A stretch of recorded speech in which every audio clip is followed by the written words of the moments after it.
이렇게 한다는 사람이 공유가 중요한 아니야. 화면 공유가 다시 왜? 됐습니까? 네, 됐습니다. 예.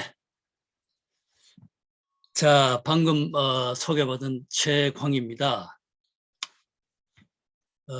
제가 2003년 정년퇴직을 하면서 국민연금공단 이사장으로 가서 2년 반 하고 나왔습니다. 참, 그 당시에 기금 규모가 550조였는데요. 거짓말을 안 하고 이 기금 때문에 제가 아침마다 출근을 하면서, 아침마다 출근이 아니고 일어나면서 기도를 했습니다. 오늘도 기금 운용에 아무런 사고가 없기를, 그런 굉장히 가슴 졸이는, 뭐 다른 분들은 공단 이사장 갔으니까 뭐 그것도 정년하고 갔으니까 좋겠다. 전혀 뭐 그런 상황이 아니었습니다. 자, 제 앞에요. 지금 현재 이제 7월달 현재 919조입니다. 벌써 많이 늘고 내년 되면 뭐 1000조가 되는데요. 이 900조 1000조의 기금 운용이 우리나라의 대한민국 전체를 놓고 10대 국정과제가 뭐냐 이렇게 한번 물으면은 뭐 각자가 막 여러 가지 이야기를 하실 겁니다. 그런데 이 1000조 기금 운용이 우리나라 뭐 앞에 뭐 국방이고 교육이고 뭐 이런 거 다 들어가겠지만은 이 10대 국정과제 중에 하나다 이렇게 저는 판단을 해가지고 제가 이 이야기를 이제 이 전임 기재부 장관들하고 식사 모임이나 전화할 때 제가 이제 이사장이 된 다음부터는 꼭 이야기를 꺼냈습니다. 왜냐하면 그 사람들이 이제 이 예산도 줘야 되고 관리에 대한 어떤 현직 장관한테 하는 것보다는 로비를 하는 게 전직 장관 하는 것이 훨씬 더 좋습니다. 그랬더니 자기네들이 공직을 그리 오래 해도 최광 이사장이 하는 이 의미를 자기네들은 모르고 지냈다. 최광 이사장 이야기가 맞다 이거야. 그래서 내가 이제 여러분 200명 되는 기금운용 직원을 펀드 매니저들 200명 되는 거를 2년 반 동안에 350명으로 늘었습니다. 앞에 20년 동안에 200명 됐던 거를 제가 2년 반 동안에 154명을 늘었어요. 이 늘리는데 도움을, 요 캐치프레이즈 가지고 도움을 받았습니다. 기금운용 그 당시에 550조. 이거는 대한민국 10대 국정과제 중에 하나다. 금방 알아듣고 적극 도와주셨어요. 자, 그 다음에 제가 좀 참 강한 이야기를 했는데요. 초학 3년 천하무적이라는 말인데 이게 이제 뭐 공부를 조금 한 3년 정도 한 사람이 눈에 비는 게 없는 상황이다. 이런 이야기입니다. 근데 기금 운용을 놓고 봤을 때 그 개인 어떤 우리가 이제 기금 운용뿐 아니고 이 모든 일이 뭐 차원으로 하면 100차원, 1000차원 되지 않습니까? 그런데 많은 학자들이 이야기를 할 때 1차원 선상에서 놓고 이야기를 하고 정책 제안도 그 1차원 차원에서 이야기를 하는 겁니다. 10차원 세계인데 1차원 차원의 답을 제시해가지고 말하면 10차원 연립 방식인데 1차 그중에 하나 연립 방식 하나 빼가지고 답을 구해가지고 그 전체 해답이 안 되지 않습니까? 그런 이야기를 제가 드리는 거고요. 그런데 이제 다행히도 우리는 지금 33년이 됐는데요. 첫 한 10년간은 그냥 은행에 맡겨놓고 이자 받아 먹었고요. 이제 기금운용을 이제 기금운용본부가 만들어져서 한 게 23년 됐습니다. 그 동안에 마이너스가 된 해가 2000년하고 2002년 마이너스 0.1%, 2008년에 마이너스 0.2%였어요. 그 나머지는 플러스였고. 그런데 여러분이 잘 아는 뭐 캐나다니 다른 이 기금의 경우에 지난 한 20년, 30년을 치면요. 일본은 지난 30년을 치면은 여기서 7번을 마이너스를 했어요. 그리고 우리가 잘 아는 캐나다 CPYB는 마이너스 20.8% 된 때도 있었어요. 그래서 국민연금 기금의 손실이 마이너스 20%가 마이너스되는 사태가 생기면은 대한민국에 어떤 일이 일어나겠습니까? 저는 정권이 바뀐다 보거든요. 뭐 복지부 장관 목 날아가고 영흥공단 회장 목 날아가고 뭐 기금운용 본부장 목 날아가는 건 물론이지만은 저는 정권이 바뀐다 생각합니다. 아까 제가 공내장 시절에 아침에 출근하면서 일어나면서 기도를 했다 하는 것이 바로 이런 사연이 있는 겁니다. 자, 이걸 서론을 하고요. 큰 주제는 4개입니다. 오늘은 이제 연금의 과거, 현재하고 제도 설명하고 앞으로 제도에 나아갈 방향, 기금 운용에 나아갈 방향을 그렇게 하겠습니다. 자, 뭐 대부분이 아시는 이야기인데요. 우리가 지금 현재 우리는 88년도에 이제 전두환 대통령 시절에 만들고 노태우 대통령 시절에 이제 실행이 된 겁니다.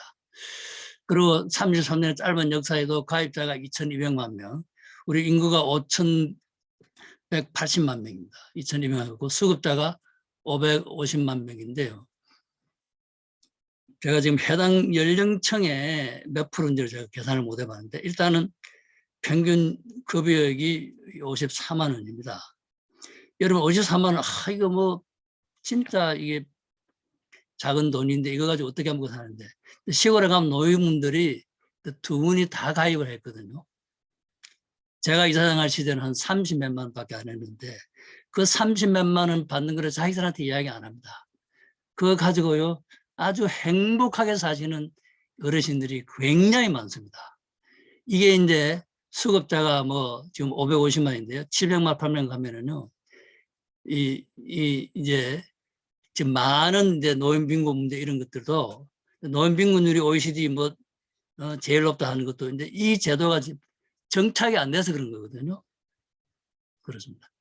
자, 이렇게 하시고 지금은 이제 제도상 나중 기준을 모든 사람이 평균적으로 100의 보험료를 내고 찾아가는 거는 평균적으로 180원을 찾아갑니다. 그런 기금이 이제 서스테이너블 하지 않다는 이야기죠. 근데 지금 이제 900조인데 그게 이제 보험료 수입이 33년 보험료 수입 660조, 기금 운용을 통해서 얻은 수익이 511조나 됩니다. 그리고 이제 연금 지급 계획이 252조. 작년에는 이제 26조 정도 됐어요. 그렇습니다. 그리고 지난 33년 동안 아까 2000년과 2008년에 마이너스 0.2%, 마이너스 0.2%를 포함해서 평균 수익률이 6.27%. 제가 볼 때는 세계적으로도 이 정도면 굉장히 잘한 쪽에 속한다고 생각합니다.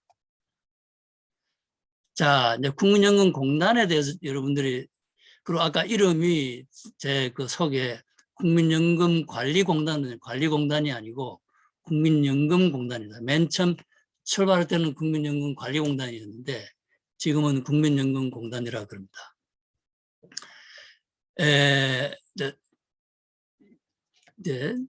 제가 그 이사장 할 때 이 세계 사회복지협회의 사무총장을 하는 콩글로 코스피라는 사람을 만났는데요. 이분이 저는 처음 뵙는데 악수를 하자마자 딱 하는 이야기가 MP에서 넘버원 그러더라고요. 국민연금공단 최고다 이러더라고요. 그래서 그게 뭐냐 그러니까 이분이 설명이 이렇습니다. 세계에서 유일한 종합복지 서비스 기관이다. 자기가 본 거는 그 국민연금, 사회보험 중에 하나인 국민연금만 다 연금청이 관리를 하는데 이 MP에서는 뭐를 하느냐 하면은 국민연금공단뿐 아니고 그 보험뿐 아니고 이 장애인에 대한 복지 서비스가 있습니다. 그리고 노후 설계 서비스를 하고요. 또 공적 부조에 해당되는 기초연금에도 이제 국민연금이 직접 주관 기관은 아니지만 이제 도입할 무렵에 관여를 했습니다. 이렇게 말하자면 사회복지의 각 항목에 하나씩을 다 가지고 있는 기관이 지구상에 존재하지 않습니다. 그렇게 하시고요. 자, 지금 911조 한이면 이제 외관상 보기는 국민연금공단이 세계 기금을 세 번째 큰 규모로 가지고 있습니다. 그런데 우리가 비교를 할 때는 애플끼리, 사과는 사과끼리 비교를 해야지 사과하고 뭐 복숭아하고 비교하는 건 안 맞지 않습니까? 그런데 이제 일본이 이제 외형적으로는 1959조를 가지고 금년에 1599조를 가지고 제가 확인을 했습니다. 근데 일본은 직접 운영이 하나도 전부 위탁을 합니다. 그리고 주식과 채권이 주고, 그리고 우리 같이 대체 투자 이런 게 없어요. 근데 대체 투자로 국민연금공단이 이 베를린에 소니 센터를 가지고 있었고, 런던에 이제 HSBC 본사 34층 건물을 대체 투자를 해서 소유하고 있었고, 이런 거는 일본은 없습니다. 그리고 이제 두 번째가 노르웨이가 이제 1532조인데요. 이거는 북해에 나는 석유를 판 돈입니다. 이게 연기금이 아니에요. 연금이 아니고, 근데 국부펀드입니다. 그리고 이 돈은 노르웨이 원체 경제 규모가 적기 때문에 국내에는 가져오잖아요. 해외에서 운용만 하고 또 연금 주는데 전혀 사용도 안 해요. 그냥 쌓아만 가고 있는 겁니다. 근데 이런 거하고 비교를 해가지고 뭐 이제 실제 이제 기금 운용을 세계적으로 제대로 하면서 하는 거는 대한민국의 MPS가 이 기금 규모가 제일 크다. 뭐 이렇게 이야기를 할 수 있을 겁니다.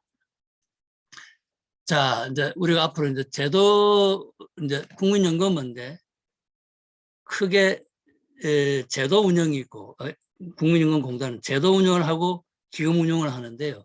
제도에 대해서 먼저 이야기를 하겠습니다. 자, 제도의 변천 처음에 이제 국민연금 제도가 88년에 도입될 때 보험료율이 3%였고 수급 연령이 60세였고 소득 대체율이 70%였습니다. 그런 거지 지금 현재는 그 3%였던 것이 99% 올라갔고 수급 연령이 이제 60세였던 것이 이제 연령대별로 이제 65세까지 올라가고 있고 소득 대체율은 70%였던 것이 2028년 되면 40%로 급격하게 낮춰집니다. 자, 아마 국민연금 도입 당시에 그대로 이 보험료율, 수급연령, 소득 대체율을 가지고 있다면 아마 지금 좀 거의 소진이 됐을 뭐 그런 이 상태라고 보는데요.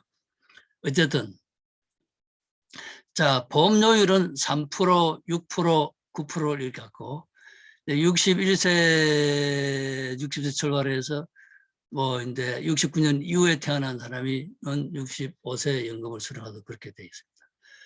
소득 대체율은 70%였던 것이 98년에 60%, 2008년에 50%, 그리고 2028년에 40% 내려갈 겁니다. 이제 선진국들의 평균은 보험료율이 20%, 소득 대체율이 40%, 수급 연령은 65%에서 70% 이렇게 되어 있습니다. 그리고 이제 이 기금 소진을 결정하는 변수가 정책 변수는 조금 전에 이야기한 세 가지 보험료율, 수급연령, 소득 대체율인데 인구 경제적 또 변수가 있는데요. 인구 증가율, 출생률, 사망률, 노령화율, 연금가입률, 탈퇴율, 임금 상률, 퇴직률, 이직률, 경제 성장률, 기금 운용 수익률 이런 것이 다 이제 감안이 돼야 된다. 자, 우리 이제 이 제도가 변경된 역사를 보면요. 제가 97년, 98년 문민정부 말기에 장관을 했습니다. 그때 이제 이게 5월 달에 국민연금 제도 개선 기획단이 있었는데 제가 이 단에 이 위원으로 있다가 장관으로 이제 그때 조세영은 원장을 하면서 기획단의 위원을 해서 말하자면 준비를 꽤 하다가 이제 가서 이 기획단의 최종 결과를 이제 제가 이제 보고를 받았는데요. 그 당시에 지금 생각하면 굉장히 선진화된 이 논의가 됐습니다. 말하자면 이제 구조를 모수만 다스리는 구조는 아니고 전체를 이제 우리가 요즘 이야기하는 이제 구조적 개혁과 모수적 개혁을 해야 한다. 모수적 개혁이라면 요 정책 변수 3개만 바꾸는 거고요. 구조적 개혁이라 하면은 이제 전체 시스템 우리가 생각하는 완전히 새로운 시스템 바꾸는. 근데 사실 97년도에 이제 그래서 이 다수안과 소수안이 있었는데요. 다수안은 국민연금 제도를 이원화해가지고 이제 기초연금과 소득비례연금으로 바꾸고 이원화하고 보험료율은 이게 단계적으로 인상하고 급여율은 이제 낮추는 걸로 이렇게 이제 이 다수안이었습니다. 근데 소수안은 이제 급여율만 이렇게 낮추는 걸로 했었는데 요거는 이제 뭐 외환위기도 오고 이제 정권 말기고 그래서 이제 보고서만 이제 이렇게 내놓는 걸로 해서 마무리가 됐습니다. 이걸 받아가지고 또는 뭐 하여간 돼서 이제 김대중 대통령 시절에 이제 98년에 이제 소득 대체율을 주풍 인하하고 보험료는 그대로 가져가고 뭐 이 몇 가지 이렇게 모수의 이제 조정만 정책 변수 조정만 하는 걸 갑니다. 그리고 2차 이게 노무현 참여정부 때 하는 건데 그때도 이제 모수에 대한 조정만 하는 겁니다. 사실 이 과정이 오는 거에서 그 당시에 이제 한나라당과 새천년 민주당이 97년도 했던 이 안을 가지고 엄청 다툽니다. 한나라당은 이 이제 연금제도 이원화 쪽으로 했고요. 이제 새천년 민주당은 이제 이 그냥 모수만 바꾸는 정책 변수만 바꾸는 걸로 해서 그래서 이제 마지막에 간 게 이제 결국은 이제 제일 큰 개혁이 연금 급여 수준을 이제 60%에서 단계적으로 2028년까지 40%로 낮추는 이거를 이제 했습니다. 자, 그래서 이제 조금 전에 제가 이제 모수적 개혁과 구조적 개혁을 했는데 지금까지 우리가 이때 한 거는 다 모수적 개혁만 했습니다. 정책 변수 3가지를 조정하는 거였어요. 근데 이제 지금 제대로 될 방향은 구조적 개혁이 필요합니다. 이제 구조적 개혁을 하려니까 이게 이제 국민들을 설득시키기가 무지막하게 어렵습니다. 구조적 개혁이 필요한 이유는 사실은 지금 국민연금 속에 A값, B값이라는 게 있습니다. A값이라는 것이 기초연금에 해당되는 겁니다. 근데 우리가 이제 지금 노인들한테 이미 기초연금을 20만 원 주다 지금 30몇만 원 주는 걸 돼 있지 않습니까? 말하자면 기초연금이라는 제도 따로 있는데 국민연금 속에 또 기초연금이 또 있는 겁니다. 그래서 이제 구조적 개혁을 해서 요거를 합쳐야 되는 겁니다, 사실은. 그리고 또 들어가야 되는 거가요. 기초생활보장법 있지 않습니까? 기초생활보장법. 이거는 이제 물론 노인이 안 돼도 받는 가구가 있겠죠. 있지만 일단 노인 가구에 오게 되면 이 3개가 지금 같이 가는 겁니다, 사실은. 국민연금 속에 기초연금이 있고, 기초연금이 있고, 또 기초생활보장법에 대해 또 있고. 그래서 기초생활보장법 받는 사람은 국민연금 안 준다 그러니까 또 야단이 나고, 뭐 지금 조정한 게 조금 있는데, 어쨌든 그래서 이러는 겁니다. 여기 보시면 이제 현행은 기초생활보장급이 있고 기초연금이 있고 국민연금 안에 이제 기초 부분이 있고 소득 비례가 있고 퇴직금 있고 개인연금이 있습니다. 그래서 앞으로 개혁 후에는 이제 요게 기초생활, 기초연금 요 기초 부분을 3개를 합친 이제 이 거를 바탕에 깔고 소득 비례 연금을 하고 그러고 이제 뭐 추가로 이제 또 이제 이 뭐랄까 이제 사실 요 소득비례 예. 그래서 약간 기초연금 관련된 이 부분을 하고 소득비례를 가져가고 뭐 퇴직연금 있고 퇴직연금도 이제 이 추가로 하는 게 있고 뭐 요런 형태로 요 형태로 가져가야 되는데 오른쪽 개혁 형태로 가야 되는데 이거를 이제 국민한테 이미 기득권이 있고 기득권이야 뭐 제도를 지금 반응을 했더니 인정해주면 뭐 그게 문제는 안 되는데 이 자체가 복잡하기 때문에 학자들도 사실은 힘들고 국민들을 설득시키기가 굉장히 힘든 그런 상황이 있습니다. 자, 이제 기금 운용에 대해서요 설명을 하겠습니다. 기금 운용은 맨 처음에 제가 한 게 제가 2013년 5월 달에 이 공단 이상을 갔는데 그해 12월 27일에서 30일, 31일 이 사흘 동안에 조선일보가 느닷없이 국민연금 공단과 기금운용에 아주 폭탄적인 기사를 씁니다. 제가 너무너무 충격을 받아가지고 뭐 이런 그 특제 기사를 내려면 뭐 이사장하고도 인터뷰도 해보든가 기금운용 본부 사람들하고도 또 언론도 하고 뭐 아니 언론 한다는 게 이 정보도 수집해보고 자기들 가지고 있는 아이디어를 확인도 하고 이렇게 해야 돼. 완전히 그냥 청천벼락으로 이 기사가 3일째 스트리트로 났습니다.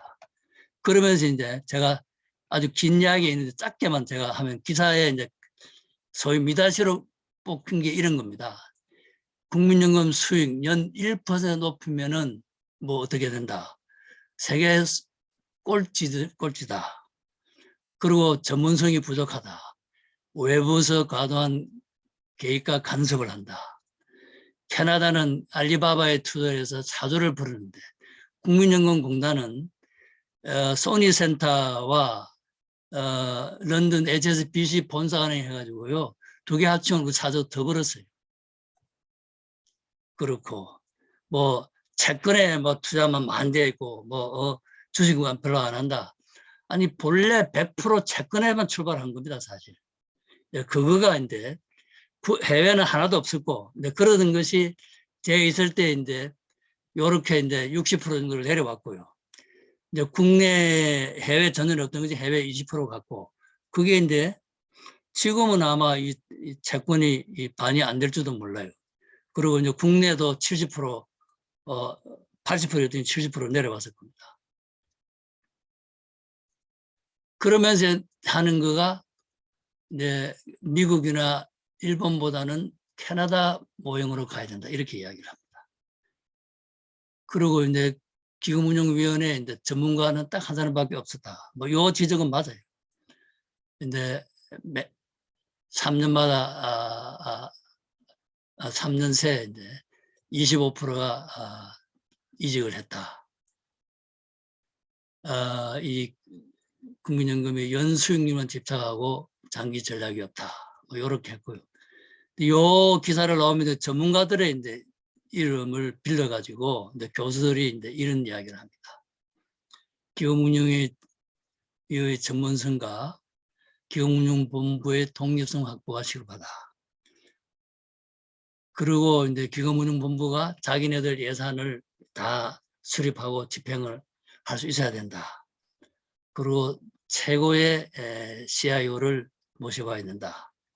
기금운용본부 처우를 개선해야 된다. 뭐 이런 이야기를 했습니다. 자, 이제 제가 우선 질문을 들어놓고 좀 설명을 하겠는데요. 여러분, 기금 운용에 지금 최종 책임자가 지금 누구라고 생각하십니까, 여러분? 그리고 그러면은 기금 운용의 주체는 누가 돼야 된다고 생각하십니까? 그리고 기금운용위원회 이야기를 많이 아까 전문성도 이야기하는데 그러면 그 구성을 어떻게 해야 되느냐? 그리고 기금운용위원회 역할을 뭐를 줘야 될 건가? 그리고 기금운용본부는 이미 지금 독립이 되어 있습니다. 그런데 자꾸 기금운용본부가 독립성이 없는 걸로 지금 이야기를 해요. 그리고 이제 여의도권에서 많이 주장하는데 기금운용공사가 필요하냐? 그리고 이제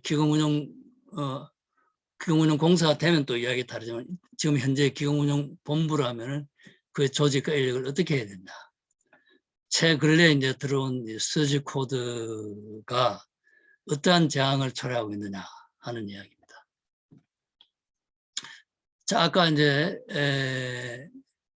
조선일보가 기금 국민연금 수익률 1%만 높이면은 뭐 어떻다 이야기를 하는데요. 자, 기금 운용 수익률 1% 더 높이는 것이 가능하냐? 제 답은 불가능한 이야기입니다. 한 해는 그렇게 있습니다. 한번 보십시오. 기금운용 수익을 1% 올릴 수 있는 거면은 왜 지금 있는 기금운용 본부 사람들이 안 하겠어요? 왜 안 하겠냐 이래. 자, 그래서 이제 그러면서 이제 국민연금은 기본적으로 지금 현재 그 구도가 카나다는 나중에 설명할 카나다는 별도의 카나다는 국민연금 제도는 공무원들이 연금청장이 합니다. 기금운용 본부인데 CPB 캐네디언 펜션 P가 CPB인데 캐네디언 파블릭 펜션 해가지고 CPB가 있고 거기 IB가 붙어 인베스트먼트 뱅크가 붙어가지고 그 따로의 이제 말하자면 이 투자 은행이 설립되어 있어요. 그리고 캐나다에 이제 아까 우리가 얘기한 기초연금에 해당되는 거는 세금으로 하고요. 요 이제 CPB, IB가 운영하는 거는 그것의 수익인데 연금의 지급액이 요 수익률에 따라서 주는 겁니다. 고정되어 주는 게 아니에요. 소득 대체율이 고정되어 있는 것이 아니고 수익률이 많이 나면 많이 주는 거, 적게 나면 적게 주는 이런 이제 되어 있기 때문에 그런데 그거를 뭐 참 다른 젓는 성격이 다른 이 제도 자체가 다르고 기금의 그 내용이 젓는 다른 거를 가지고 이렇게 이제 이야기를 하는. 그래서 그 부분을 설명을 이렇게 해보겠습니다.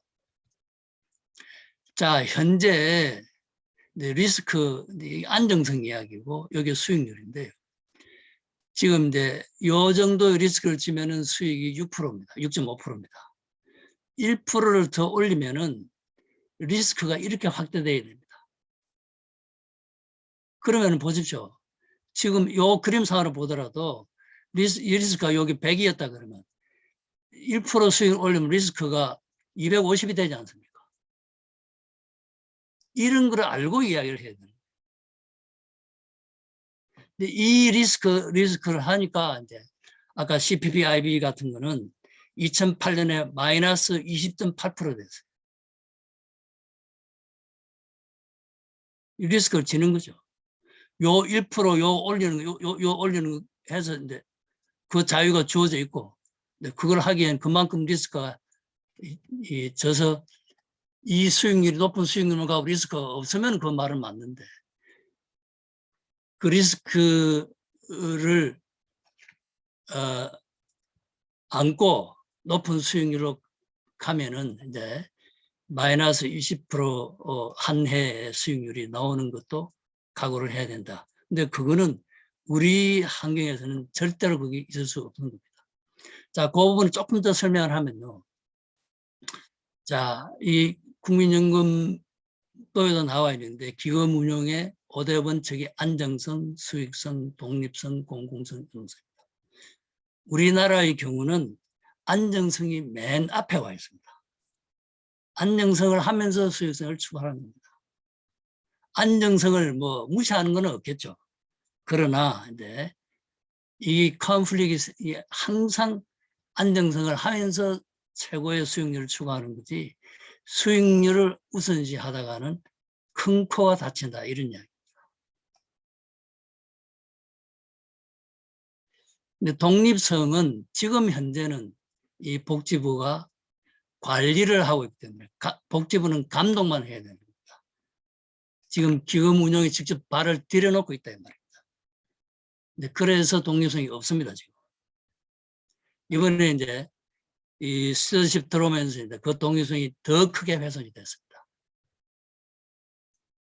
그리고 공공성, 유동성도 이게 이제 공공성도 뭐 사실은 우리가 지금 이 외화 이제 이 우리가 이제 해외 투자를 해주는 거를 이제 기재부의 기획재정부의 그 국제금융 쪽에서는 엄청 좋아합니다. 왜냐하면 이제 이 우리가 외화가 쌓여가고 있는데 이걸 빨리 이제 외국에 투자를 내 보내니까 이제 말하자면 이제 공공성 부문의 그 전체적인 경제 운용에 굉장히 도움이 되는 거예요. 그리고 실제 이제 해외를 나가야 되는 거예요. 우리 지금 연금 규모가 뭐 이 GDP의 80%인데요. 시가총액 지금 조금 있으면 10% 가거든요. 이거는 이제 국민연금의 기금이라는 것이 연못에 고래가 앉아있는 꼴입니다. 빨리 해외로 나가야 됩니다. 빨리 해외로 나가야 됩니다. 무조건 나가야 됩니다. 자, 아까 이제 보면은요, 캐나다의 경우는 제가 있을 동안 자료 정리를 했는데요. 17년 동안에 4년에 3번, 4번 적자를 기록 2008년은 18.6%고 캘리포니아 이제 공무원연금은 17년 동안에 4번에 걸쳐서 적자가 있었고 2008년에 24%였고요. 일본은 17년 동안에 적자가 7년이나 있었습니다. 그리고 2008년에 마이너스 7.6%. 한국의 NPS는 2000년에 0.1%, 2008년에 0.2% 이렇습니다. 자, 이제 뭐 기금운용본부를 두든지 기금운용공사를 만드든지 뭐 아니 이 모든 거 하는 거에서 이제 결국 소위 말하는 가버넌스를 제대로 만들어야 되는 겁니다. 근데 이거를 만들려 그러면은 지금 현재 국민연금 제도와 관련돼서 일련의 일관 프로세스가 뭐냐를 여러분이 이해를 해야 됩니다. 이제 가입자의 자격을 관리를 해가지고 가입을 시키고 연금 보험료를 부과하고 징수를 하고 그 이제 그때 모인 돈을 이제 자금을 관리 운영하고 마지막에 연금을 지급하는 겁니다. 그런데 이제 제가 공단에 가보니까 이제 가입자의 관리, 보험료, 징수, 부과, 그리고 이제 급여, 요거는 이제 공단이 하는데, 이제 이 자금 관리는 경우는 본부가 독립돼서 합니다. 그래서 이제 요거를 다시 보면 이제, 크게 보면 이제, 이사장이 하는 일이라는 것이 이제, 국민연금의 제도 운영을, 이제, 주어진, 범위 내에서 하고, 또 이제 국민연금 기금 운영을 이 감독을 하는 역할이 이사장입니다.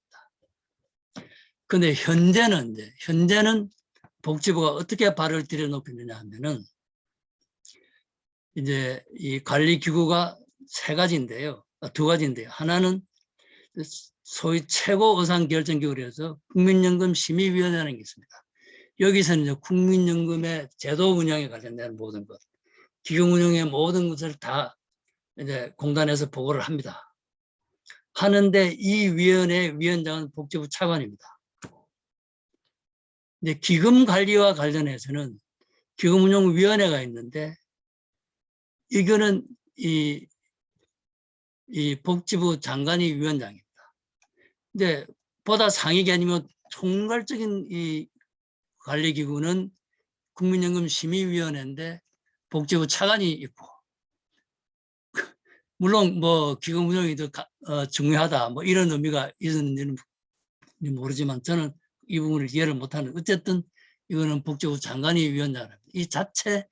이 관리기구 이 모양 자체만 보더라도 무언가 잘못됐다는 게 정확하게 나오는 겁니다.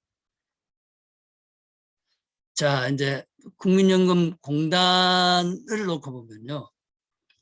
이제 이사회가 있습니다. 국민연금 공단의 이사회가 있습니다. 이 이사회는 주로 제도에 관련된 걸 하는 기금에 관련된 것도 합니다. 근데 일체 정책 변수를 하지 않고 기금 운용에 관련된 조직의 변경이라든가 이런 거를 하는 게 이사회에서 합니다. 근데 기금 운용은 이제 기금 운용 본부가 하는데 이거는 이 최고 결정 기관이 아니고 이제 기금 운용 본부에서 내린 이제 소위 ALM, Asset Liability Management 그 나온 가이드라인에 따라서 집행을 하는 조직이 기금 운용 본부입니다. 근데 저는 이제 만약에 기금운용 관련된 거를 기금운용공사로 떼어나가면 뭐 그거고요. 만약에 국민연금공단에 안에 두면은 이게 이제 제도와 관련해서 이사회가 있었던 것과 마찬가지로 이 국민연금공단의 두 축이 제도 운영하고 기금 운영이 있으니까 제도 운영과 관련해서 이사회가 있어요. 기금 운영에 관련해 기금운용위원회라는 게 다른 바로 기금 운영과 관련된 이사회라 생각하면 되는 겁니다. 어렵고 하나도 없어요. 제도 운영과 관련해서 일반 이사회가 있지 않습니까? 그러면 기금 운영과 관련해서 이사회가 있으면 되는 거예요. 어렵게 생각할 게 없어요. 근데 다른 회사에서는 이사회가 하나만 있는데 지금 공단에는 업무가 전년 성격이 다른 업무가 두 개이기 때문에 이사회가 두 개가 있어야 되는 거예요. 아시겠죠? 이 부분을 학자들이 정확하게 이해를 못하고 있어요. 그래서 이제 조금 전에 이야기한 걸 그래프로 하면 이렇습니다. 자, 일단은 아까 제가 이 기금운용의 최종 책임자가 누구냐 했는데 그건 복지부 장관인데요. 복지부 장관 밑에 아까 이야기한 차관 주관하는 연금심의위원회가 있고 장관 자신이 이야기하는 기금운용위원회가 있고 그 밑으로 이제 기금운용본부가 있고 국민연금공단이 있습니다. 자, 그래서 이제 요 다음 글을 한번 보면 이야기를 하겠습니다. 자, 이게 좀 오래된 자료인데요. 자, 이제 국가기관이 연금제도를 직접 하는 겁니다. 여기는 이제 연금청장이 있다는 거죠. 이제 명함을 주고받도 제가 이제 해외 가서 영업을 하는데 어떤 사람은 CEO, 제 명함은 국민연금공단 이사장 명함은 Chairman and CEO 이렇게 되어 있습니다. 근데 이제 이 외국의 청장은 가만히 그 이름이 뭐더라 영어로 청장이 공무원의 명칭이 있는데 영어 이름이 전혀 다른 이름입니다. 그래서 이제 국가기관이 연금 제도를 운영하는 게 있고 특수법인한테 연금 제도를 위탁하는 게 있습니다. 연금청장이 하는 것 중에는 제도와 기금을 그거는 공무원이 기금 운영까지 할 수가 없겠죠. 제도만 하는 거죠. 그래서 제도와 기금을 분리를 하는 겁니다. 이게 이제 이 나라들입니다. 9개국. 국민연금공단 같이 이제 특수법인을 만든 나라에서는 제도와 기금을 통합하는 나라가 대부분입니다. 근데 공단을 만들어 놓고 또 기금운용공사를 또 만드는 게 이게 이제 이 일본, 스페인 이렇게 되는 겁니다. 아까 이제 캐나다는 연금청장이 있고 기금운용공사가 있는 거고요. 이렇습니다. 그래서 이제 제도를 공단에 주고도 또 기금 공사를 만든 나라가 이렇게 있기는 합니다. 자, 요 나라들은 우리가 캐나다, 일본, 노르웨이, 캘리포니아 이 세 개, 이 네 개 중에 이 일본도 사실은 이제 일본은 아까 지금 우리가 가지고 있는 요 제도 요구에서 일본은 이미 이쪽으로 가 있습니다. 그래서 여기 보면 일본이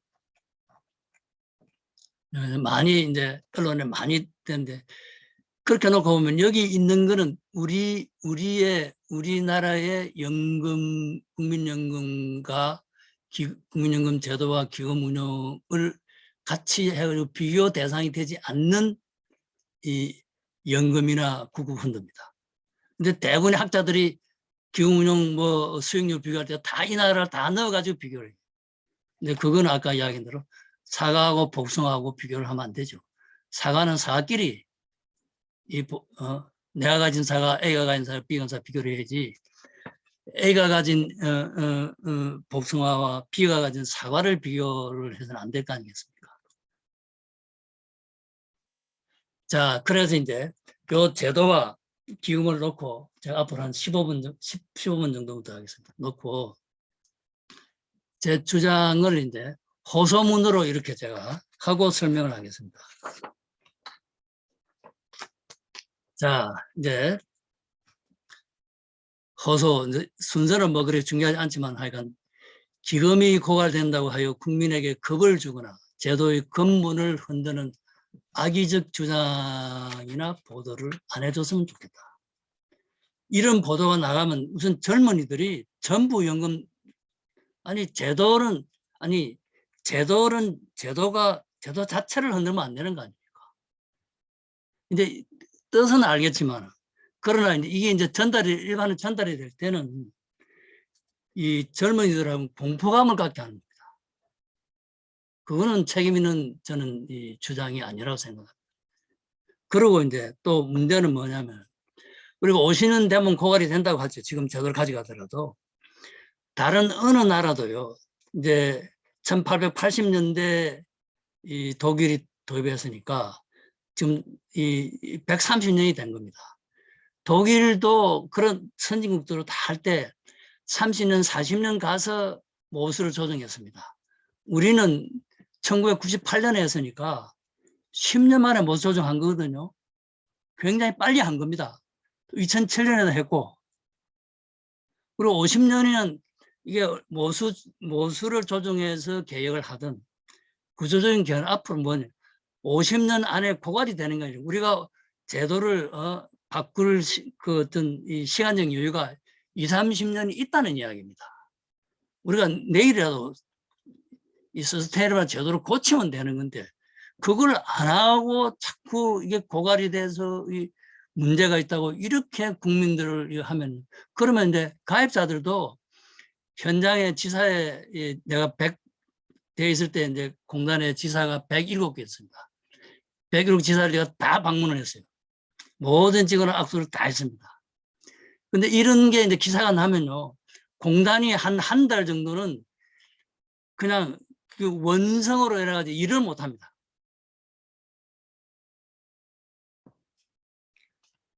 자, 그 다음에 두 번째는 정부와 좀 이 전문가들한테 드리고 싶은 이야기인데요. 이거는 이 이야기는 다른 정책, 국가 정책은 마찬가지입니다.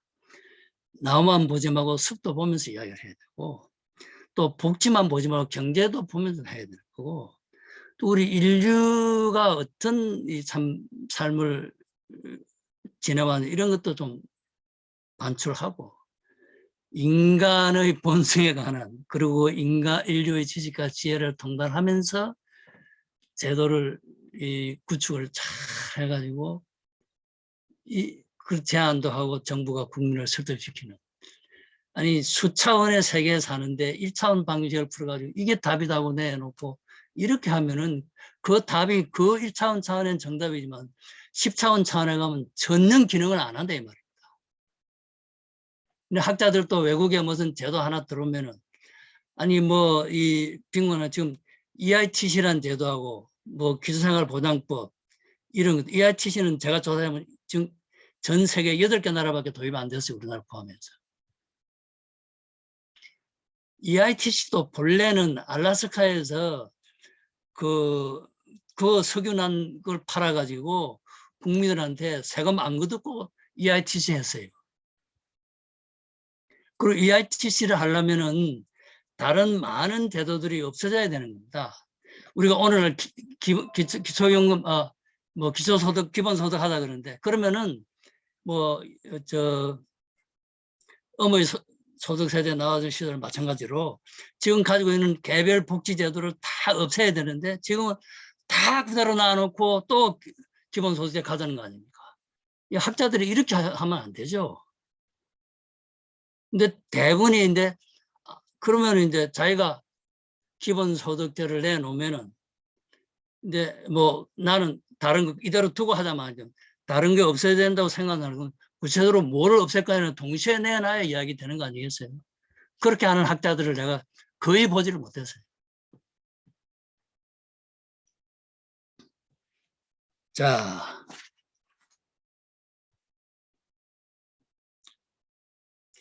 그래서 이제 이 복지제도 전반이 사실 저는 우리나라가 복지제도가 지구상에 안 들어와 있는 제도가 하나도 없습니다.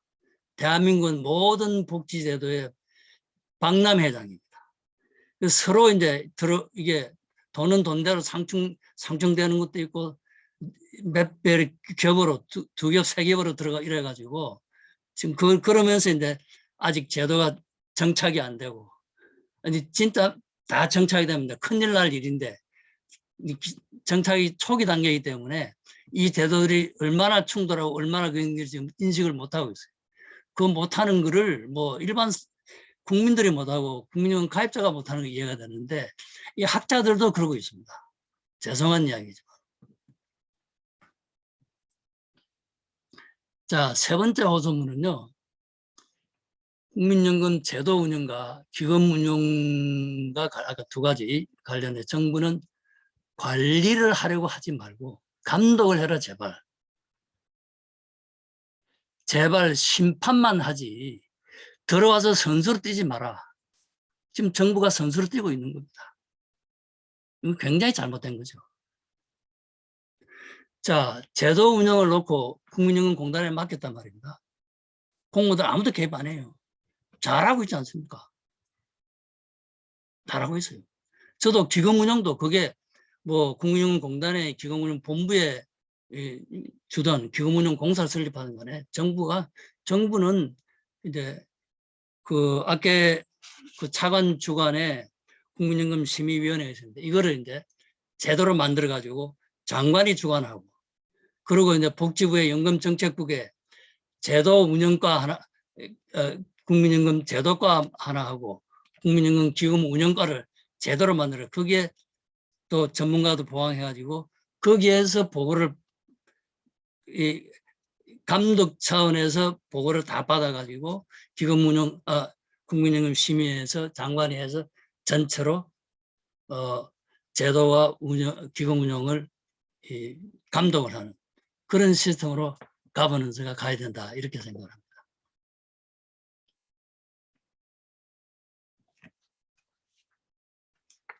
그리고 이제 이 국회가요 시시콜콜한 것까지 전부 국회가 관여를 합니다.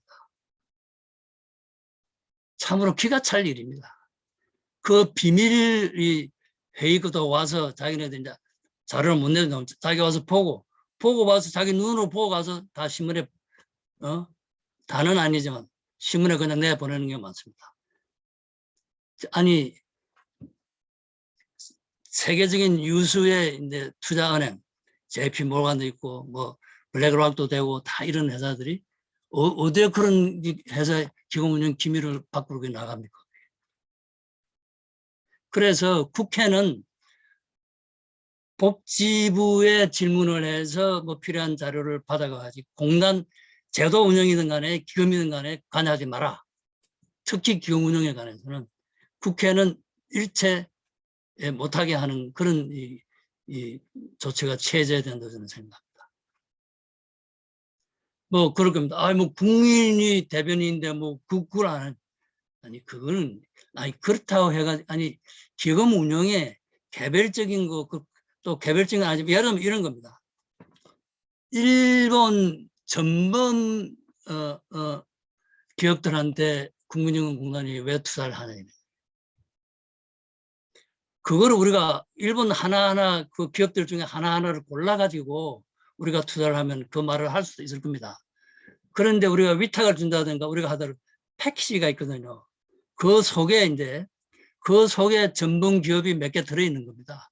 그거 왜 들어있느냐고 그렇게 공단이사를 조지고 기금운용본부장을 조지는 겁니다. 국회의원들이. 그거를 그럼 일본에 투자를 안 해야 된다는 이야기예요. 그렇지 않습니까? 일본의 유수기업이 전문기업이 아닐 수 없잖아요. 다는 전문기업이 아니겠지만 우리가 수익성을 안정적으로 얻기 위해서 갔는데 그 몇 개 기업 들어있는 걸 가지고 왜 거기다 투자를 하느냐고 닥달을 한다 이런 이야기입니다. 국회가.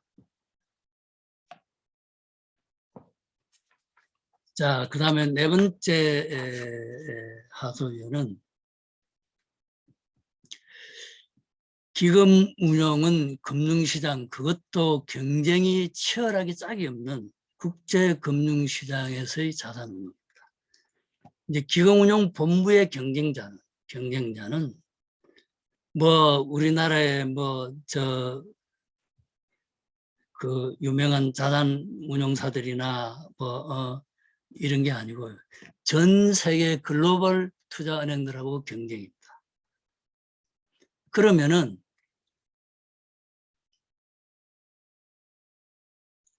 가만히 예 그러면은 이제 철저히 시장 논리에 따라야 됩니다. 그리고 그의 그 운용 주체들은 세계 최고의 전문가들로 하여금 할 수 있게끔 그런 시스템을 만들어줘야겠죠. 자, 이와 관련해서는요.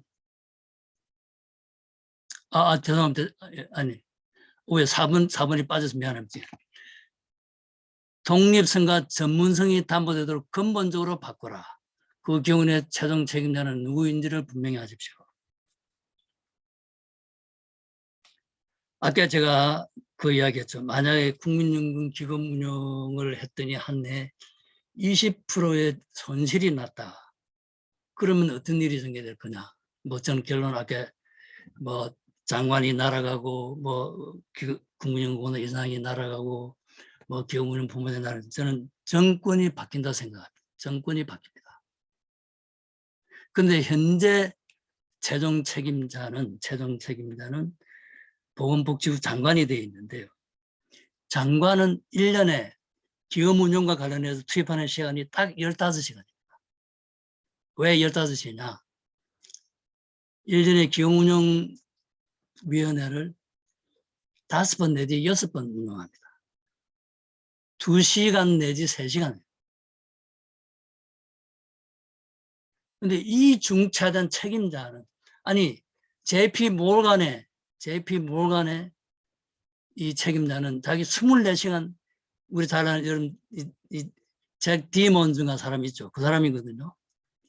24시간 그 쟁쟁한 세계적인 인력을 가지고 CEO가 그 24시간 투입을 하는데 이 책임진 사람은 복지부 장관이라 해놓고 그 사람은 1년에 20시간 미만의 시간을 투입하는 겁니다. 이게 말이 되냐. 책임자는 이 일에 24시간 디보트할 수 있는 사람이 책임자가 돼야 되는 거 아니에요? 어떻게 20시간 투입하는 사람이 복지부 장관은 다른 할 일이 얼마나 많습니까?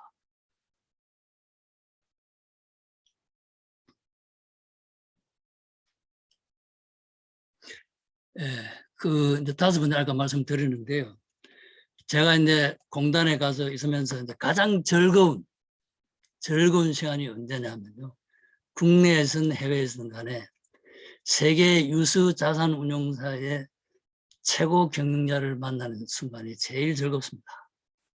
만나보면 화제가 무궁무진합니다. 그 스위tzerland의 UBS 회장이 독일의 중앙은행 총재도 했던 그리고 독일의 경제학과 교수를 했던 분인데요. 만나서 뭐 처음 한 30분 했는데 거의 2시간 동안에 그냥 독일 통일 문제 이야기했어요.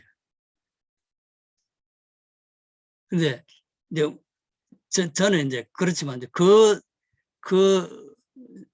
UBS의 세계 유수의 이제 자산운용사인 굉장히 그 자산운용을 잘하고 있는 스위tzerland의 UBS의 회장은 해외의 JP 모간 또 다른 많은 해외 CEO들은 대한민국에 저를 만나러 올 때는 자가용 비행기 타고 옵니다.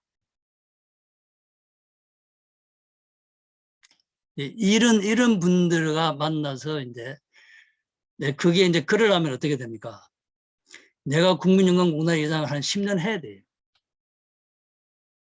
그래야 무슨 근데 만남 2번, 3번 정도 되니까 이제 농담도 나온 거지. 처음 만나서 무슨 농담을 합니까? 그리고 이제 우리가 이제 현지 인력을 뽑는데 우리는 현지 인력을 뽑는 경험이 없잖아요. 그게 굉장히 법적으로 굉장히 델리킷한 거 아닙니까? 그럼 내가 어떻게 하냐? 노무라 정권의 회장한테 전화 걸어가지고 좀 도와주라.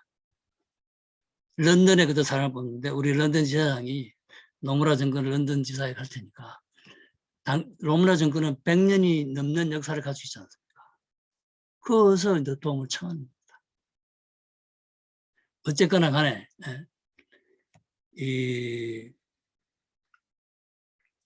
이런 현실을 해서 그러면서 이제 저는 기금운용위원회 조금 이따 말씀드린 기금운용위원회 전문성을 지금과 같은 대표성인 이런 가지고 안 되고 조금 더 설명드리겠습니다.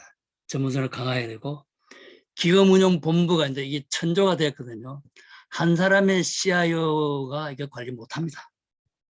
그래서 이제 자산별로 주식, 채권 뭐 하든지 아니면 국내 해외로 하든지 간에 이제 기금운용본부장을 해놓고 그 밑에 CIO를 두세 명을 도와주고 경쟁체제를 도입을 해야 돼요. 제가 제 임기를 6개월을 마무리를 못했는데요. 했으면 이것까지 하고 나올 수 있었을 겁니다. 자, 이제 이 6번째 호소문이 국민연금 제도와 기금이 지속 가능하도록 대통령, 국회, 이제 행정부와 국회가 각자 어카운트 책임을 지고 우리 이게 책임이란 말이 안 맞는 어카운트빌리티를 가지고 국민을 설득해서 제도개혁, 국민연금 제도개혁 아까 보수적 개혁이든 이 구조적 개혁이든 하고 해서 빨리 마무리를 지어줘라. 사실 문재인 정부가 정답도 아닌 사지선다형을 내놓고 지금 오늘을 다 갔거든요. 이 황금 시기를 놓친 겁니다. 국민연금에 대해서 그렇게 비난하고 말을 해놓고는 정답을 했는데 4개를 내놓고는 국회에서 시위도 안 하고 그냥 그 4개 중에 하나를 국회 보고 선택하라 그래놓고는 국회는 직무유기고 정부도 책임지고 무슨 어카운터빌리티를 가지고 행동을 안 한 거예요. 그래서 제도 개혁을 빨리 해야 됩니다. 자, 이제 기금운용위원회가 이 조직과 그 사람을 어떻게 하느냐가 굉장히 중요한데 이와 관련해서 제가 기금운용의 대표성과 전문성을 확보하고 대표성과 전문성의 조화를 도모를 해야 된다. 사실은 이 2개가 대표성만 하려면 뭐 얼마든지 해요. 전문성을 하면 대표성이 없어요. 이걸 2개를 조화를 할 수 있는 방법이 저는 있다고 생각합니다. 그래서 이제 이게 저는 이 아이디어를 캐나다 CPPIB에서 찾아봤어요. 캐나다는 그 기금운용공사에 이 위원회가 있는데 거기에 그 이제 대표성을 어떻게 하냐면 캐나다 프로빈스가 있잖아요. 각 도가 있잖아요. 프로빈스에서 1명씩 추천하겠다. 그런데 추천의 전제가 뭐냐면 이 자산 운용의 전문가를 각 도에서 1명 추천합니다. 그래서 제가 이제 제안한 게 우리나라 이제 세종시는 좀 하지만 이 특별시, 제주도까지 포함해서 일단 우리나라 현재 17개 광역자치단체가 있습니다. 여기에서 1명씩 추천해라. 이 광역단체 의회가 광역단체 의회에서 결의를 해서 그 지역에 있는 자산 뭐 대학의 뭐 경영학과에 경제학과에 자산운용 전문가 있을 거 아닙니까? 1명 추천해라. 그럼 전문성이 확보되는 거죠. 그리고 각 도에 각 광역시 단체에서 의회에서 뽑았으니까 대표성이 확 되는 거 아닙니까? 그렇죠? 이러면 이제 기금운용위원회 위원장은 이 중에 누구 한 사람이 하든지 아니면 밖에서 모셔오든지 하면 되는 거고. 이거 복지부 장관 빠지는 거죠. 그럼 복지부 장관은 사실 이 안 오는 게 심리적으로요. 아마 2시간, 3시간 앉아 있는 것이 굉장히 고통스러울 겁니다. 용어 자체도 모르잖아요. 사회를 어떻게 보냐고 내용을 모르는데. 그래서 어쨌든 요점은 저는 19개 광역자치단체의 의회가 그 지역에 있는 꼭 학자일 필요 없어요. 그 지역에 있는 자산 운용사도 있을 거 아니에요. 전문가들을 한 명씩 추천해라. 그러면 대표성도 확립이 되고 전문성도 확보가 된다. 이렇게 제가 제안을 합니다.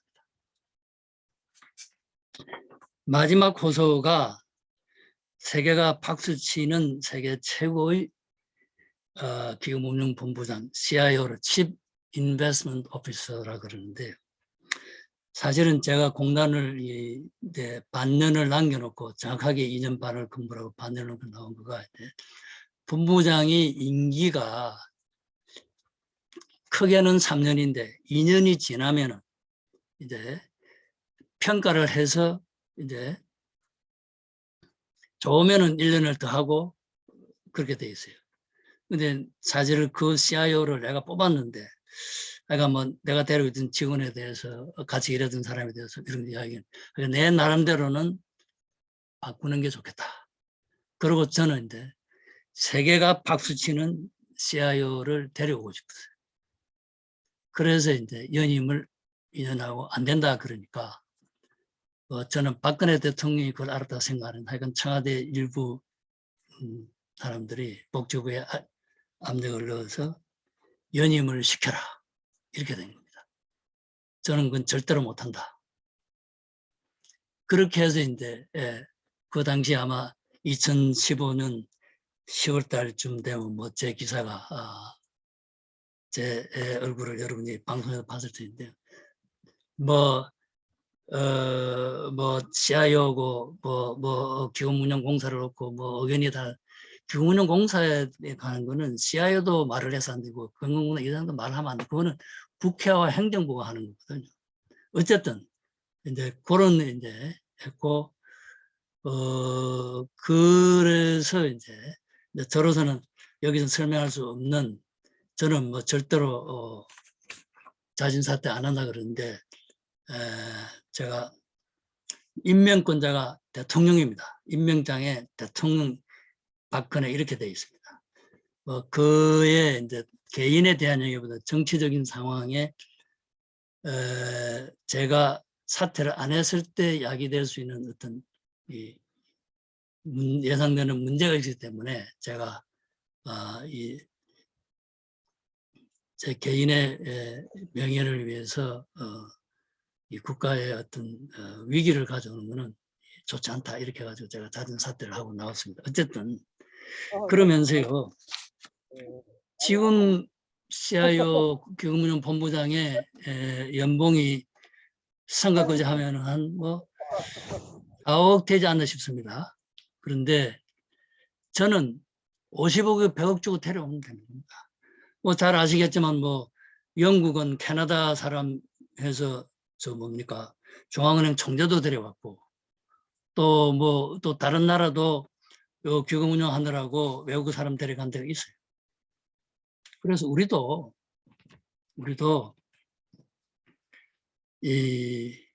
또 세계 유수 기관에 이제 그 당시에 이제 가보면은 국민연금 때문에 아주 유수한 이 투자은행의 한국인들이 이 상당한 지위에 가 있는 사람들이 많이 있었어요. 그 사람들이 지금쯤은 굉장히 실력이 쌓였을 겁니다.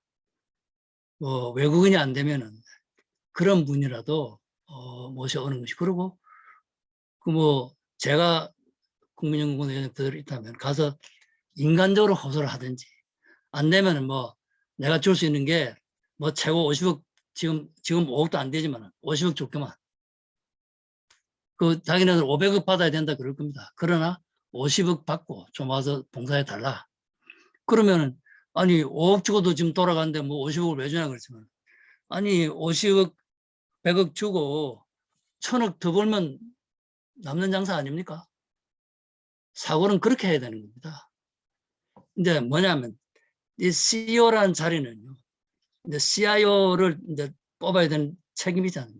그 CEO는 나 같은 사람은 CIO를 그런 맥락에서 뽑을 수 있는 권한이 CEO한테 있어야 됩니다.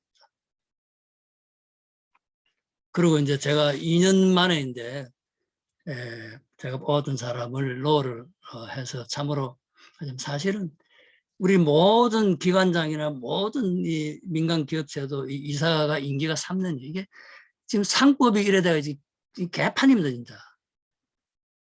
임기가 무슨 3년 안에 무슨 회사가 뭐 결론이 납니까? 그리고 기업운영본부장 같은, 그리고 기관장 해놓고 실력이 없으면은 3년 안에 드러내는 거고, 잘하면은 10년, 20년 가는 거죠. 그게 국민연금공단 이사장이든 아니면은 기업운영본부장이든 간에. 근데 이제 우리나라의 문제는 모든 기관들이 전부 다 3년인데 국민연금공단만 뭐 어떻게 10년 하냐. 그러나 이제 성격이 전혀 다른 사야죠. 그러고 이제 아까 말씀드렸지만 아까 제가 그 사람들을 만날 때 즐거움을 이야기했는데요. 이게 그 사람들이 보면 기가 찬 노릇입니다. 4년만 지나면 새로운 이상이 나타나는 거예요. 한 2번 만났는데 3번 정도 만나니까 농담도 나오고 되는데 많이 만나면 2번밖에 못 만나요. 그래가지고 무슨 그러고 이게 10년을 만나면 만약에 무슨 문제가 생기면 서로 전화를 할 수 있잖아요. 호소도 할 수 있지 않겠어요? 그런 일이 없는 게 좋겠지만 근데 그럴 필요성이 생기는데도 우리가 가지고 있는 인기란 게 이제 이렇게 돌아가면은 그 사태는 생기는데 그렇게 할 수 있는 기반이 없지 않습니까? 그래서 이제 이런 예를 놓고 이 학자들도 좀 다른 거 없습니다. 뭐 기업운용에 관련해서는 이거는 세계적인 비즈니스입니다. 그럼 세계적인 다른 유수의 투자은행이 어떻게 하는 걸 보고 그대로만 따라가면 되는 거 아니고 우리가 뭐 별나게 뭐 할 건 뭐 없잖아요. 근데 그거에 비하면 이게 구멍가게도 전혀 아니는 이런 걸 가지고 지금 가버넌스가 이루어지고 실제 이 관리가 운영이 그렇게 이루어지고 있어가지고 저로서는 뭐 2년 반 동안에 참으로 힘들게 지냈어요. 이런 거를 이제 개념이 안 서면은 아이고 좋다고 뭐 그냥 이렇게 하는데 아이디어는 이제 넘치는데 이걸 이제 할 수 있는 여건이 하나도 없는 거예요. 그러니까 굉장히 이제 괴롭게 지냈는데 다른 분들은 뭐 정년하고 잘 노는 걸로 그렇게 뭐 놀기도 놀았죠. 아니 노는 게 일하면서 놀았어 일하면서. 자 그래서 오늘 뭐 제가 조금 주관적인 부분이 분명히 있을 겁니다. 있으나 이제 저는 이 마지막 이야기는 조금 뭐 하긴 한데요. 제 위에 있었던 장관이나 밑에 있었던 본부장은 지금 감옥에 갔습니다. 근데 이사장만 이제 감옥에 안 갔단 말이에요. 이게 좀 이상하잖아요. 근데 그거는 이제 저는 문자 그대로 법대로 했습니다. 법대로라는 것이 이사장은 개별 건에 대해서 일체 관여를 못하게 되어 있어요. 개별 건에 대해서. 제 이전에 했던 분들 중에는 CIO가 둘이라는 소리가 들렸어요. 공단 이사장도 개별 건에 관여하고 본부장도 관여하고 그걸 안 했습니다. 그거 했으면 저도 지금도 감옥에 있는 거예요. 사실 보건복지부 장관도 기금운용 국민연금공단 이사장도 개별 건에는 관여를 못하게 되어 있습니다. 그런데 지금은 복지부가 아마 열을 통해 가지고 모르죠. 이제 제 있을 동안에도 뭐 경운용 본부장 뭐 팔을 비틀는 게 있는지 난 그걸 모르겠는데 그거는 한때는요 뭐 복지부에 무슨 뭐가 이 밤에 황제라는 소리도 있었습니다. 그 복지부가 그렇게 관여했다는 이야기죠. 근데 그 복지부 장관이든 복지부 공무원이든 국민연금공단 이사장이든 개별 건에는 그거는 개별 건에 관한 거는 전문가들이 하는 거죠. 펀드 매니저가 하는 거죠. 근데 마지막으로 드리고 싶은 거는 이제 펀드 매니저들 이제 기금운용본부의 직원들이 뭐 얼마 전에는 마약에 뭐 또 우리 이야기 나왔지 않습니까? 그걸 이제 제가 그분들을 옹호를 하는 것이 아니고 이렇습니다. 기금운용본부 그 펀드 매니저들 그 사무실에 가면요. 커다란 컴퓨터 화면이 3개 있습니다. 근데 그 3개만 보고 있어요. 아침에 낮에 갈 때까지. 근데 그 장면은 런던의 HSBC 은행에 가도 그렇게 돼 있고 여의도의 어느 자산운용도 그렇게 돼 있습니다. 그래서 이 사람들은요, 미국에서 뭐 학부 나오고 뭐 MBA 하고 이러는데, 근데 이 자기네들이 기금운용본부에 일하는지 개인 회사의 자산운용사에 일하는지를 몰라요. 착각을 하고 있는 겁니다. 그래서 저는 기금운용공사를 왜 떼내면 안 되냐면, 국민연금기금은요, 이거는 여의도에 있는 돈하고 다릅니다. 그렇다면 펀드 매니저가 이 돈이 어디서 원천이 어디다 하는 걸 펀드 매니저들한테 교육을 계속 시켜야 돼요. 기금운용공사를 독려해 놓으면 그게 안 됩니다. 그게 안 되게 돼요. 안 됩니다. 지금 안에 있는데도 지금 그런 꼴인데. 그렇거든요. 그래서 다 나름대로 아니 뭐 내가 그 자금운용 그 공부했으면 처음에는 저기 개인 회사 가서 미국에 했다가 국민연금공사로 갔다가 또 이제 개인 회사에 갔다가 또 국민연금공사로 갔다가 마지막 번에 갈 때는 이제 이 개인 이 투자 회사의 CEO로 가고 뭐 그렇게 이제 이 아까 뭐 자주 움직이는 사실은 지금은 좀 빨리 그 사이에 이제 또 이제 기금운용 본부가 또 서울에서 전주로 이사를 가는 바람에 또 그런 이 악조건이 생기긴 했는데요. 그 사람이 움직이는 것 자체는 이 턴오버는 적정을 오버하는 턴오버는 문제지만은 어느 정도의 턴오버는 또 있는 게 뭐 있는 그 어느 정도 턴오버는 그게 있는 게 뭐 나쁜 거는 저는 아니라 생각합니다. 예, 그래서 이제 앞으로 정부나 오늘 이 듣는 분들이 종합적인 생각을 해서 좋은 아이디어를 내가지고 그게 제도든 기금이든 해서 앞으로 우리 이 모두의 이 노후가 좀 안정적으로 되도록 그렇게 했으면 감사하겠습니다. 이상입니다. 감사합니다. 네, 수고 많으셨습니다. 듣는 내내 우리 교수님이 현지에 계실 때 그 열정이 아직도 살아계신 것 같아서 가슴이 뭉클했습니다. 솔직히 개인적으로 그때 본부장님하고 어떤 일이 있으셨어요? 라고 이제 사석에서 여쭤보고 싶었던 네, 그런 생각이 항상 있었는데 네. 네, 말씀해 답이 주셔가지고 됐습니까? 예. 그러게요. 근데 자, 밖으로 나오기는 네, 다른 걸 가지고 싸우는 네, 걸 복잡해서 이제 내를 자르려니까 음, 그래가지고 내가 참 눈물을 많이 흘렸죠. 그러나 음, 뭐 사실이 아니기 때문에 음, 사실이었으면 뭐 내가 참 정말로 창피한 이야기고 그렇지만은 사실이 아니었기 때문에 뭐 미스터 원칙주의자니까 뭐 그렇게 했습니다. 네. 그 국민연금 연금 사회주의에 대해서 네. 그 임명되실 때부터 선언하시고 들어가셨던 걸로 기억하는데 맞을까요? 뭐 그런 다시 말씀 이야기를. 하셨죠. 연금 사회주의 안 된다. 예. 그거는 예. 뭐 시장주의자들은 뭐 너무나 당연한 이야기고요.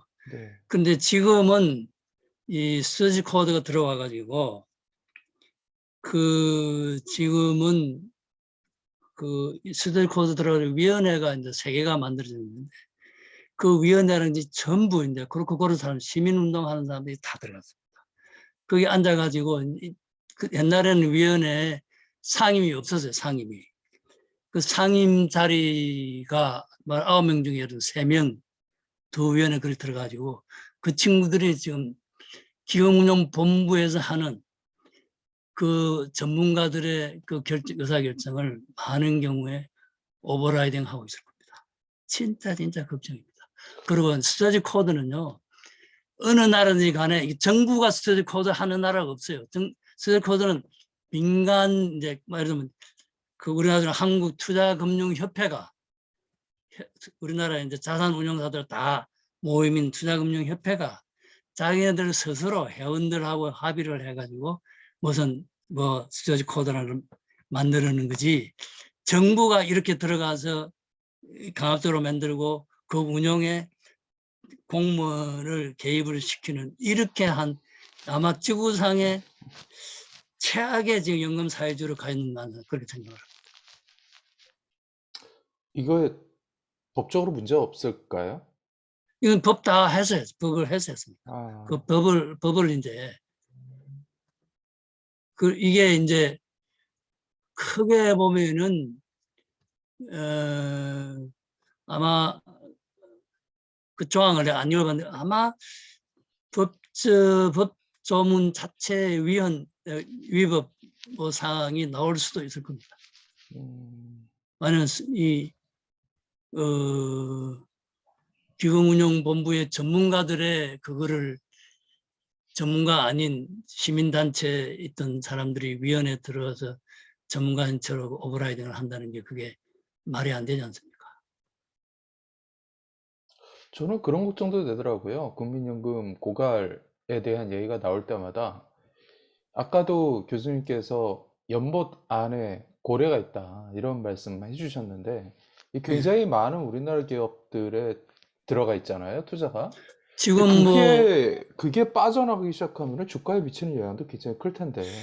그러니까 지금 할 수 없어요. 이제 그거를, 그러니까 지금 빨리 해외 투자로 나가야 되는 거죠.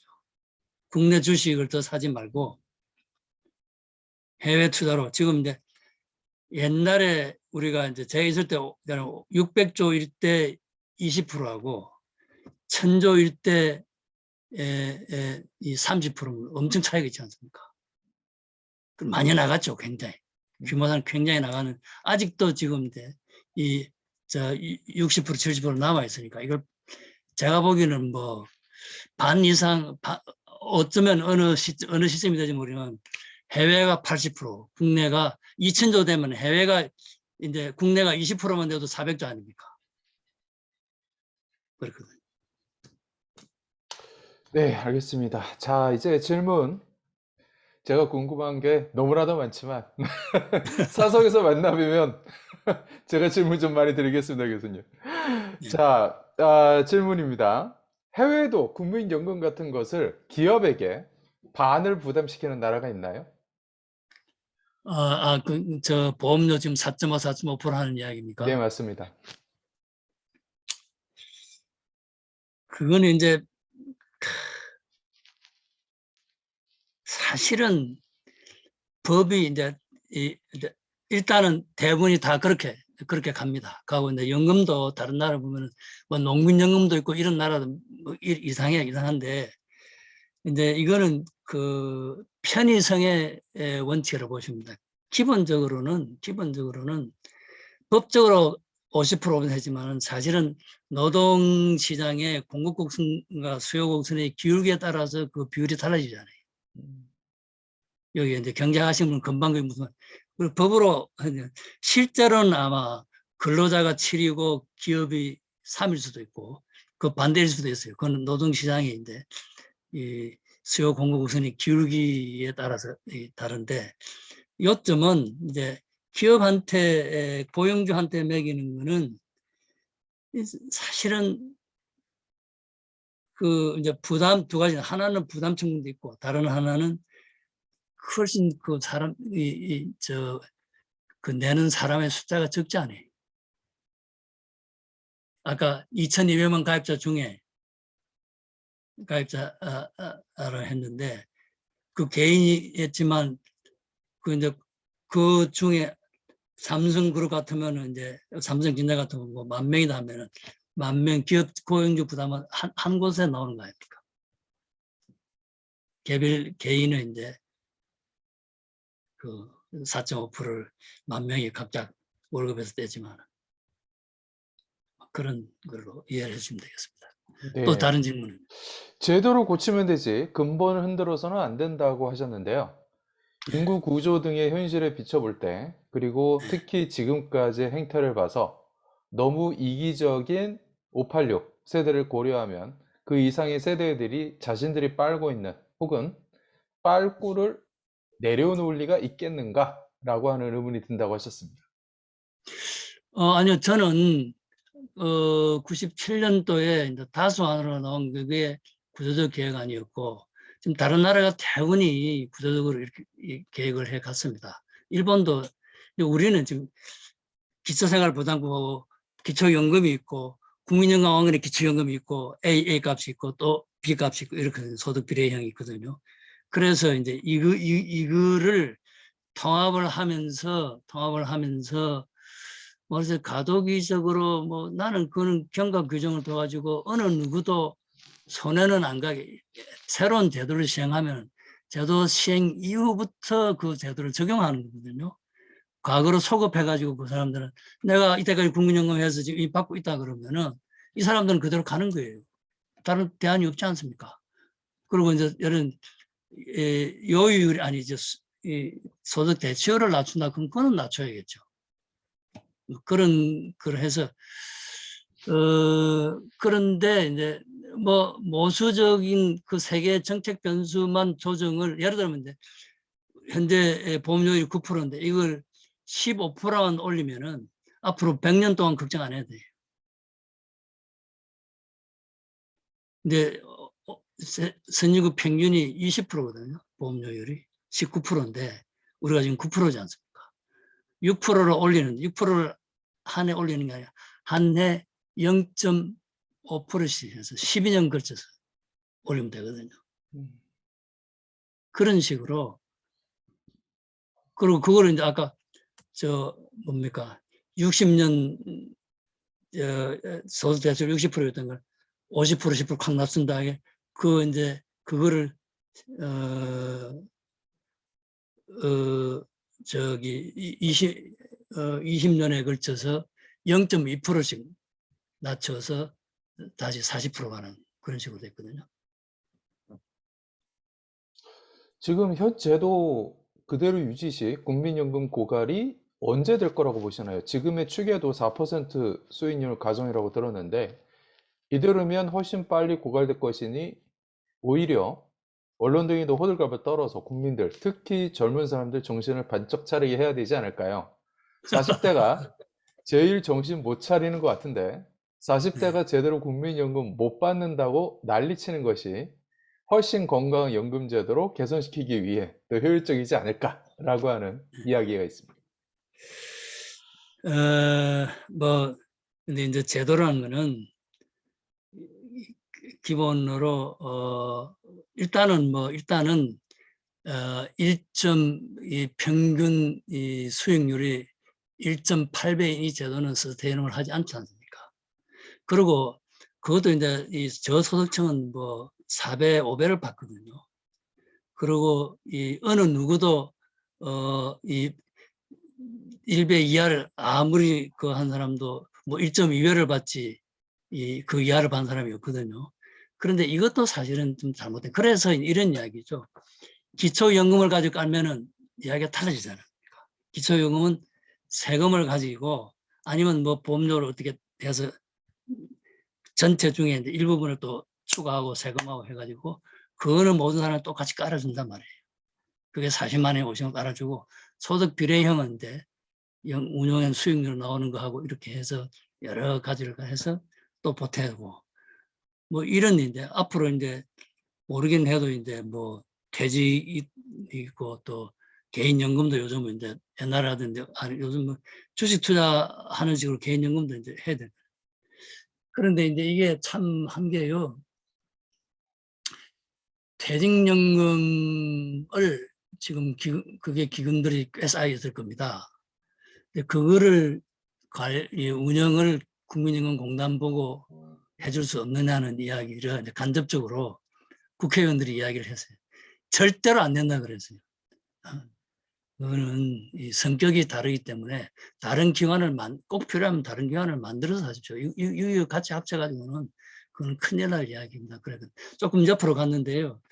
그래서 이걸 뭐 정신이 나게 들게 하는 거가 요점이 아니고 이제 반듯한 제도를 만들어서 이런 거죠. 지금은 저부담 고혜택인데요. 중부담 중혜택으로 가야죠. 뭐 다른 대안은 없어요. 그게 뭐 40대든 50대든 뭐 이 세대별 관계없이 이제 제도를 모수적 계획을 하든 구조적 계획을 하든 해서 중부담, 중혜택으로 해서 그 제도 안에서 서스테이너블 하도록. 그런데 이제 아까 모수 이제 정책 변수 외에 다른 그 변수들이 전부 다 사실 국민연금 기금운용에 악영향을 미치는 쪽으로 좀 가고 있어가지고 참 어렵게 돼 있어요. 예. 그 전문가에 대한 문제예요. 예. 저도 사실 그 공무원분들하고 프로젝트를 좀 진행을 하면서 맨날 느끼는 게 말입니다. 그 공무원들 입에 달고 사는 얘기가 나 무식하다예요. 그러니까 이게 너무 자랑스럽게 얘기하니까 황당합니다. 근데 그 그래요. 이유가 맨날 바뀌잖아요. 음. 그러다 보니까 누구도 전문가가 아닌 겁니다. 나는 정말 이거에 전문가라고 얘기하는 사람 거의 못 만나요. 거의 대부분 난 무식하다예요. 그래서 저는 이 국민연금 문제도 마찬가지인 게 아까 연금 관리하시는 분을 진짜 높은 연봉에 정말 좋은 사람, 제대로 된 사람 데리고 와야 된다. 근데 사실 그게 현실적으로 연금 공단에 그 근무하시는 분들이 공무원인 이상 그 불가능한 거 아닙니까? 아, 그 공무원 아니에요. 공무원 아니 아, 공무원 아닙니까? 아니 민간이 민간 아, 국민연금공단 전체 직원이 다 민간 국민연금 해당자들입니다. 그 음, 사람들은 공무원연금 해당자들 아니에요. 아, 네. 그러면은 진짜 대단한 분들을 모셔올 수 있을 것 같은데. 근데 그 급여가 그래서 이제 정해져 있나 보죠? 제가 갔을 때 이 기금운용본부의 직원들 전문가들의 평균 연봉이 시장의 한 70% 정도 됐거든요. 음, 그거를 90%까지 올리겠다. 음, 그래서 80%까지 갔었어요. 근데 이제 내가 나오는 바람에 뭐 뒤에 어떻게 되는지 모르겠는데 어쨌든 그 90% 정도만 옮기면은 대단한 매력이 있는 겁니다. 꼭 음, 그거보다 인간보다 높지 않더라도. 왜냐하면 여기는 이제 여기에 왔다가 있는 자체가 이제 미국의 이 관리들하고 같아요. 대통령은 이제 대통령 하고 나가면 엄청난 이제 보상이 따로 생기지 않습니까? 그 음, 식으로 국민연금공단 기금운용본부에 와서 일을 한 사람은 갈 때 적어도 다 여기 팀장 하면 저쪽 임원급으로 가면서 이제 연봉이 확 뛰기 때문에 음, 여기에 뭐 8, 90%만 해도 6, 70%는 내가 볼 땐 낮은 것 같아요. 음. 그렇군요. 궁금한 게 조금 해결이 되네요. 자, 다른 자, 분들. 또 다른 분 질문 좀 주세요. 혹시 마이크 가능하신 분들 켜서 말씀해 주셔도 됩니다. 어떻습니까? 네. 여기는 국민연금 해당자가 별로 없는 모양이죠. 다 사립학교 네, 추가적인 질문. 투자 잘하는 능력자를 데려온다는 뜻은 위험도가 높아지더라도 적극적인 투자를 한다는 뜻인데 너무 위험하지 않을까요? 차라리 버크셔 해서웨이 주식에 올인하는 게 더 나을지도 모르겠다라는 의견이십니다. 저도 뭐 자산 운용을 한번 해본 일이 없는데요. 이런 이야기죠. 어차피 지금 이 국내에 70에 해외 30이라 그러면은 정확한 수치는 제가 모르겠는데 이게 이제 그게 10년 후나 20년 후 되면은 이게 이제 반대로 됩니다. 반대로. 될 수밖에 없어요. 안 그러면 우리나라 국내 기업들한테 투자를 하는 나중 빼나갈 때 주식시장이 왜냐면 30년 이제 고갈이 되는 게 이제 50년의 고갈이지만은 이제 브레이크이븐이 되는 거는 그보다 한 20년, 15년 전에 오거든요. 그때부터 이제 팔아야 된다는 이야기 아닙니까? 그러다 보면 이제 이거는 뭐 완전히 그냥 그 하나의 그 캐타스트로피가 오는 겁니다. 그렇기 때문에 이제 그걸 어때까지 나가야 되기 때문에 이제 그 속에는 전문가를 하면 이제 국내 전문가 되면 해외 전문가도 들어와야 된다는 이야기입니다. 그리고 이제 전주에도 이제 해외에서 들어온 사람들이 와서 근무를 해야 되고. 그러고는 내가 무슨 이야기를 하려 했는데 까먹었네. 다른 거 하면서 생각나면 말씀드리죠. 네. 그 방금 전주 말씀하셨는데 국민연금 이거 전주시로 이전하고 나서 전문성이 떨어졌다는 얘기를 굉장히 많이 듣고 있는데 어떻습니까? 그거는 뭐 검증할 수 없는데, 그러나 이제 있던 사람들 중에서는 그렇게 많이 나가지는 않았어요. 뭐 내 나온 뒤에 나가는 거는 모르겠는데, 그러나 이제 우수한 인력이 들어오려고 했는데 못 들어온 거는 분명히 있었을 겁니다. 네. 그리고 이제 저게 지금 참 전북 도민이나 전주 시민한테는 죄송한 이야기지만은, 저분들은 저게 도민이나 시민 거로 지금 거의 착각을 하고 있습니다. 그러면은 그 속에서 어지간한 CEO나 CIO가 가더라도요, 굉장히 힘들다는 이야기입니다. 그런 요인이, 이제 그 전주에 그 특목고 그 유명한 상상고인가 있었죠. 네. 거기에 이제 특례 입학을 시키려고 내가 이사장도 만나고 했는데요. 그 학교가 없어져 버린 건 또 문제죠. 근데 내가 진짜 고민을 엄청 했어요. 이제 그런 것까지. 근데 본인들이 해달라는 게 아니고, 전제 어머니가 이런 걸 해줘야 돈 뭐 월급 올려주는 것도 올려주는 거지만은, 이런 거야말로 굉장히 중요한 인프라잖아요. 그래서 이제 만나서 뭐 이야기도 결론은 못 냈지만 진행 중에 이제 제가 나와버려 가지고. 근데 지금 뭐 학교 자체가 없어져 버렸어요. 예, 또 다른 분들. 예, 다른 분 질문 주시겠습니까? 네. 네, 교수님, 제가 질문 좀 드리겠습니다. 예, 공무원 연금이나 군인연금이 매년 세금 보전이 엄청나게 되고 있는 걸로 예, 아는데, 예, 과거에 공무원 월급이 적었을 때 제도를 그렇게 설계한 것은 이해가 되지만, 지금은 예. 공무원들 그 급여라든지, 뭐, 오히려 교수보다 많아요. 철법통이라고 불리는 어떤 그런 안정성이 지금은 아주 높이 평가가 되고 있는 시대인데, 뭐 국민연금하고 통합을 해야지 된다거나 이런 부분에 대해서는 어떻게 생각을 하시는가요?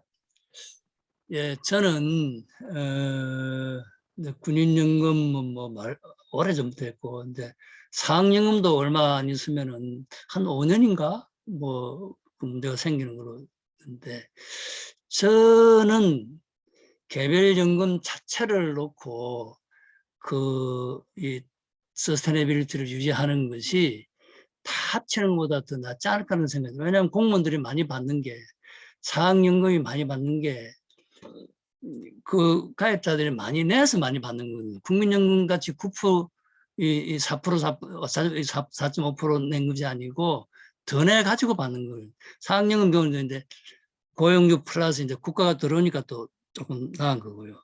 어쨌든 간에 공무원들은 지금 많이 받는, 조금 전에 말씀드린 대로 옛날에 월급 쪽에서 그런데 그 부분은 이제 해소가 됐고, 한 뭐 10년 전인가 제가 보니까 같은 연배의 공무원들, 행시한 친구들하고 교수라고 해보니까 이 공무원들이 월급이 많더라고요. 10년 전에 제가 조사를 했는데, 그런데 이제 지금은 더 많을 수도 있거든요. 왜냐하면 공무원들은 조금 올라가지만 뭐 사학연금, 사학은 뭐 안 올라갔으니까요. 자, 그런데 이거를 이제 모든 국민이 다 똑같은 연금이면 좋겠다는 그거는 하나의 우리가 메리트를 느낄 수 있는데, 근데 출발을 처음부터 그렇게 해서는 모르지만은 전혀 다른 제도 속에서 살아온 사람을 이렇게는 할 수 있을 건데, 장기적으로 가면서 이제 두 제도 지금 남아 있는 건 결국은 뭐 군인연금은 어차피 그런 거 공무원연금, 뭐 사학연금하고 세 개인데, 세 개를 장기적으로는 이제 정책상 비슷하게 가도록 그렇게 각각 두면서 해야지. 처음부터 이렇게 합쳐가지고 그렇게 가려고 하면은 오히려 행정상이나 뭐 이런 국민들 설득시키기가 쉽지 않을 거. 그리고 이제 지난번에 박근혜 대통령 시절에 공무원연금 개혁을 그 계획을 하고도 지금 본인이 튕겨나간 거 아닙니까? 내가 볼 때는 별로 큰 계획도 아니었는데 사실. 그 적립률이 다르다고 말씀을 꼭 하셨는데 실제로 개인이 각자 자기 거를 적립을 해서 미래에 그걸 타가지고 가는 구조가 전혀 아니고 그냥 예. 뭐 몇 프로 몇 프로 정해진 걸 뽑아서 가지고 총 아니요. 금액 해서 거기서 그냥 뭐 얼마씩 받아 나가는 거지 예. 실제로 그런 걸 따져봤을 때는 뭐 통합하자는 논의도 충분히 일리는 있지 않겠습니까? 저는 뭐 통합하는 것이 일리가 없다고 말씀을 드리는 것이 아니고, 근데 이 통합을 하려고, 근데 그럼 우리 김은영 선생님께서는 그럼 통합을 어떻게 했으면 좋겠습니까? 근데 통합되는 과정을. 뭐 저는 그 비현실적인 주장일지는 모르겠습니다만은 뭐 4대 보험 이런 거 전부 다 통합 좀 시켰으면 좋겠습니다. 공무원들 확 줄이고 지금 뭐 각 그 보험 뭐 이런 부분들이 너무 그 촘촘하게 뭐 여러 가지 뭐 이건 이렇게 적용하고 저건 저렇게 적용하고 그런 부분들이 많은데 저는 뭐 기본소득제로 완전히 가자 이렇게까지 이야기하는 것은 무리고 지금 국회의원들이 하는 게 기존에 주는 거는 그대로 주면서 또 새로운 걸 더 마련해서 주려고 하니까 뭐 대단히 큰 문제인데 그 뭐 보험공단이고 뭐고 다 통합이 돼야 된다고 생각합니다. 비슷비슷한 것을 물론 이제 제도 취지도 다르고 그 나눠주는 뭐 부분도 다르지만 결국에는 국민들의 복지로서 지금 가동이 되는 부분들인데 결론적으로는 통합이 되고 그 체계를 하나로 세워서 가는 것이 제일 좋다고는 생각하는데 저도 사실 이게 비현실적이라고 생각이 듭니다. 그 징수는요, 징수를 지금 이제 건강보험공단이 책임을 지고 4대 보험을 징수를 하거든요. 징수 자체는. 옛날엔 따로따로 하다가 지금 하는데 그것도 잘못됐으니 이거는 징수는 국세청이 해야 되는 겁니다. 1960년대 초반에 국세청이 만들 때 조직도에 연금징수국이 있었습니다. 그리고 저는 이 지방세, 국세, 4대 보험 이 6개를 이 국세청에 지금 현재 인력이 한 2만 명 정도인데 한 2, 3천 명만 더 하면은 그래서 아마 4대 보험하고 지방세 징수 인력까지 하면은 여기 2,000명, 2, 3천 명 정원을 해주면 되고 내가 보기에는 거의 2만 명 정도가 전략이 된다고 보거든요. 이런 거를 하는 것이 국가의 계획이고 그러면 이제 그 2만 명을 그럼 다 집에 가서 놀게 하느냐. 국민연금이나 각 우리 복지정책의 전달 체계가 굉장히 지금 미약한 상태가 많습니다. 그런 데를 인력을 투입하면 되는 거거든요. 그런 그에 관해서 제가 또 한 15년 전에 논문 비슷한 걸 써가지고 주장을 했는데 그게 또 아직도 안 되고 있습니다. 그렇게 이해를 해 주시죠. 예. 자, 또 질문해 주실 분 계실까요? 질문 드려도 되겠습니까? 네, 말씀해 주십시오. 그 국민연금도 뭐 저도 좀 국민연금도 납세자이긴 한데 사실 좀 간접성이 있잖아요. 어떻게 보면 근데 이제 저는 이제 국민연금이 좀 경쟁하는 그 기구가 없다라고 생각하고 있거든요. 근데 좀 이게 국민연금에서 경쟁 구도가 생기면은 우리나라 기존에 있는 보험사들 있지 않습니까? 예를 들면 삼성생명이라든지 뭐 동부화재라든지 그런 이제 기존에 있는 보험 회사들이 좀 더 이제 그 연금 그 상품을 좀 더 많이 확대를 해가지고 국민연금과 아니면 민간연금에 대한 그런 경쟁 구도가 좀 필요하면은 그게 좀 지금에 있는 국민연금 해결하지 않을까라고 이렇게 생각하고 있거든요. 거기에 대해서 어떻게 생각하십니까? 예, 아주 좋은 질문이신데요. 우리가 문민정부 시절에 그걸 할 때 칠레가 연금 개혁을 했습니다. 칠레가 국민연금을 민영화했어요. 다 거다 놓고 운용을 어떻게 하면 자산운용사한테 맡기는데 국민들한테 선택해라. 그럼 국민들은 당연히 수익률이 가장 높은 회사로 거기다 자기 돈을 넣도록 할 거 아니겠습니까? 그런데 이제 그러는데 망했어요. 왜 망했느냐? 그 자산 운용사들이 담아버려 버렸어요. 그래가지고 본래 취지가 완전히 꺾이고, 사실은 그 당시에 뭐 칠레에서는 시카고 보이즈들이 뭐 그런 것을 했을 것 같은데, 그래가지고 이 국민연금의 이 사형화, 사적으로 영업하는 이 아이디어가 칠레의 사례에서를 놓고 그냥 완전히 다 사라져 버렸어요, 사실은.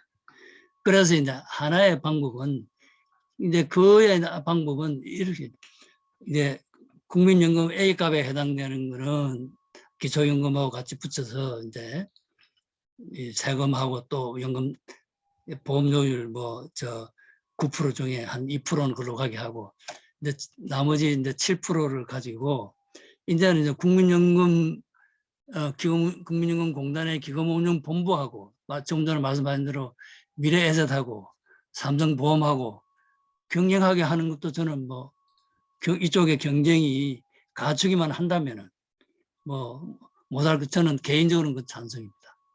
개인적인 차원에서. 그렇지 않습니까? 그건 이제 그렇게 되면 이제 이 가입자들의 이제 책임이 이제 엄청 가지고, 조금 전에 이제 강제성이라 말씀하셨는데요. 아니, 내기 싫으면 저는 사실 그 가입 업무가 공단이 굉장히 골치 아픈 업무입니다. 이게 이제 당사자들 봐서는 이제 자기의 이제 정규직으로 쫙 가는 사람은 전혀 문제가 안 되는데, 들락 그런 사람 있고, 여러 사람이지 않습니까?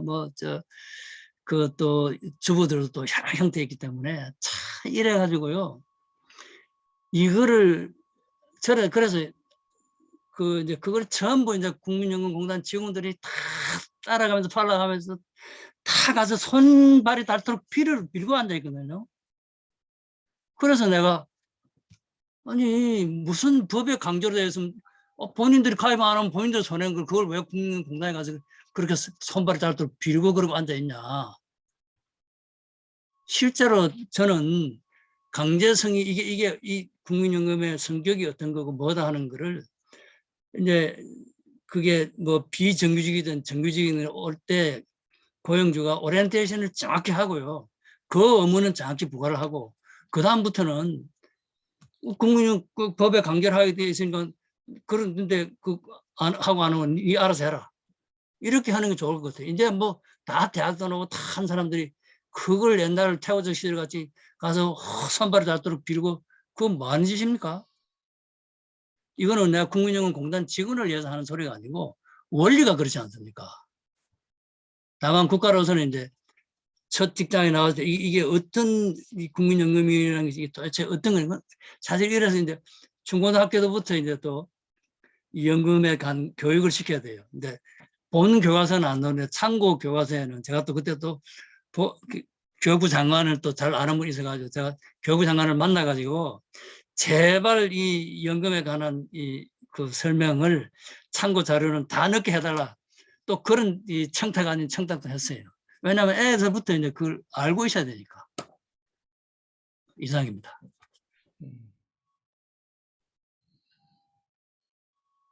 그리고 이제 가입은 이게 이제 세무사들이 자영업자를 하지 않습니까?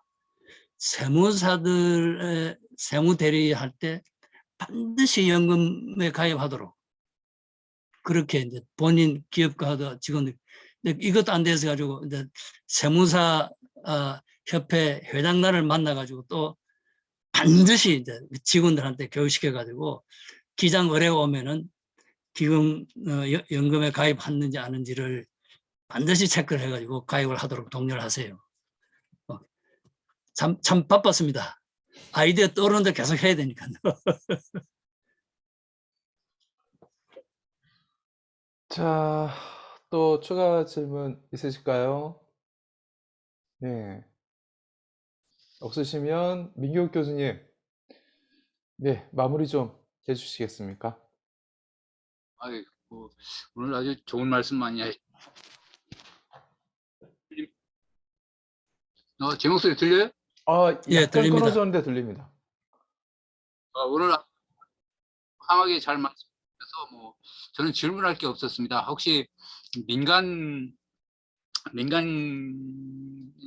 연금제도 이관해서 좀 질문하려고 그러는데 누가 또 질문을 해서 거기 답변도 하셨고 저는 국민과 정부와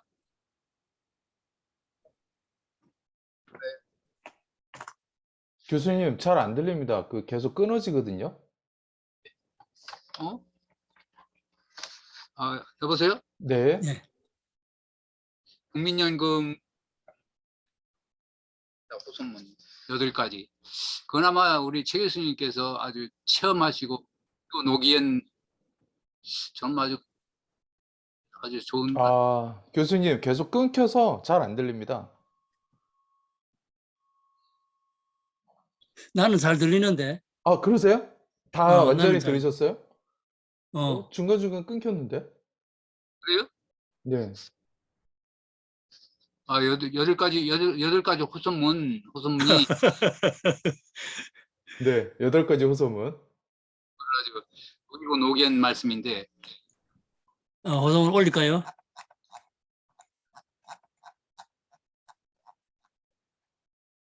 8가지죠. 예. 예, 호송문, 예. 세 번째든가요? 숲만 보지 말고 뭐 전체 나무를 보라. 예. 예, 두 번째. 나무만 보지 말고 숲도 보면서. 복지만 보지 말고 경제도 체계적으로 감안하면서.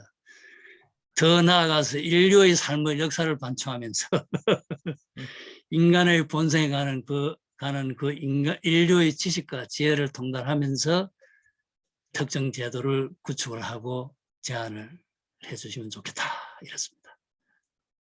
2008년 이게 있었는데 그때 보니까 뭐 거의 다 뭐 마이너스 경영이에요. 마이너스 24% 마이너스. 예. 그때 뭐 파생 상품 해가지고 뭐 다 거들났죠. 이게 정말 위험한 게 바로 이 점 아닌가 모르겠어요. 이게 한 대로 뭉치는 게. 그래서 민간으로 좀 이동하는 게 좀 민간 연금제도 이것도 좋은 게 아닌가 그런 생각이 드네요. 어떻습니까? 지금 이제 하는 게 이제 아예 기금운용공사를 스웨덴인가 어딘가는 공사를 7개가 만들었어요.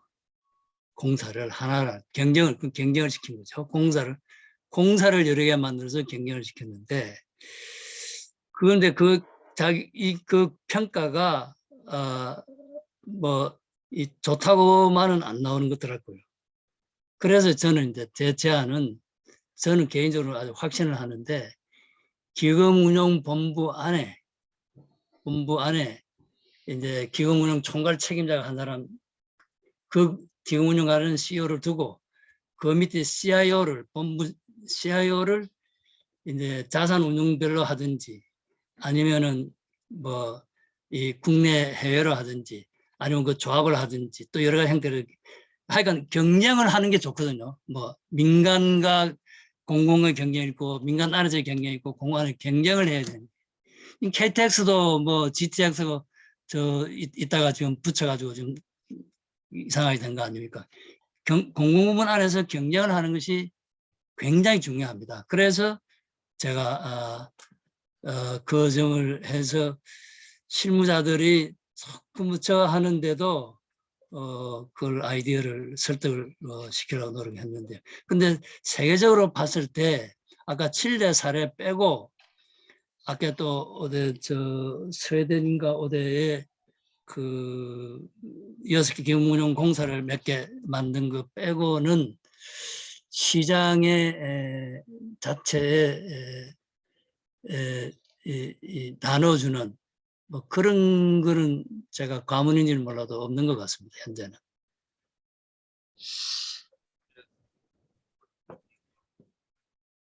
우리 오늘 잘 들으셨습니까? 전문가 정말 신뢰 있는 강의였는데요. 우리 운용문 이라든지 문제들이 이러는데 이제는 잘 안 들린다. 네, 네, 민국 교수님 마이크 상태가 매우 안 좋습니다. 네, 예. 네, 문자으로 들리지 않습니다. 막간을 이용해서. 네. 혹시 교수님, 통일되면 예. 그 북한 사람들 어떻게 연금해야 되냐, 이런 것도 아, 논의했었었나요? 진짜로 좋은 질문이신데요. 통일 비용의 7, 80%가 국민연금과 건강보험입니다. 아, 국민연금, 그게 독일 어디나 간에 7, 80%가 그게 뭐 다른 게 아니고 7, 80%가 거의 대부분이 건강보험과 국민연금입니다. 특히 이제 국민연금이 더 그렇겠죠. 더 그렇겠죠. 그래서 이제 그 통일 관련한 준비 연구를 제가 많이 시켰죠, 당연히. 뭐 어느 정도 저 내부 자료는 정리가 되어 있는데요. 어쨌거나 간에 이제 저 사람은 생자배기로 이제 바로 이제 아니 혜택을 똑같이 같은 연배가 똑같이 줘야 될 거 아닙니까? 그래서 사실 우리가 저 국가 채무 비율도 네, 이게 40%가 맥시멈이었던 거가 다른 나라의 경우는 60%가 처음 출발했단 말이에요. 그 20%가 앞으로 이제 통일 대비 이 국가 채무가 20% 늘어날 거다. 그거 해가지고 이제 다른 나라는 60% 이제 저 EU가 60%를 기존에 출발했는데 이제 우리는 40%라는 게 그 통일 비용을 놓고 그 통일 비용의 내용이 국민연금과 건강보험입니다. 이제 그렇게 이제 했는데 이 앞으로 이제 이 통일되면 뭐 제일 이제 고민을 해. 그래서 어쩌면은 이 구조적 계획을 해가지고 조금 국민들 부담하는 걸 단출화시키고 세금을 가지고 하는 부분을 그걸 다 또 할 수는 없고요. 그래서 제가 보이는 구조적 개혁에 대한 필요성이 조금 더 강하지 않나 이런 생각을 합니다.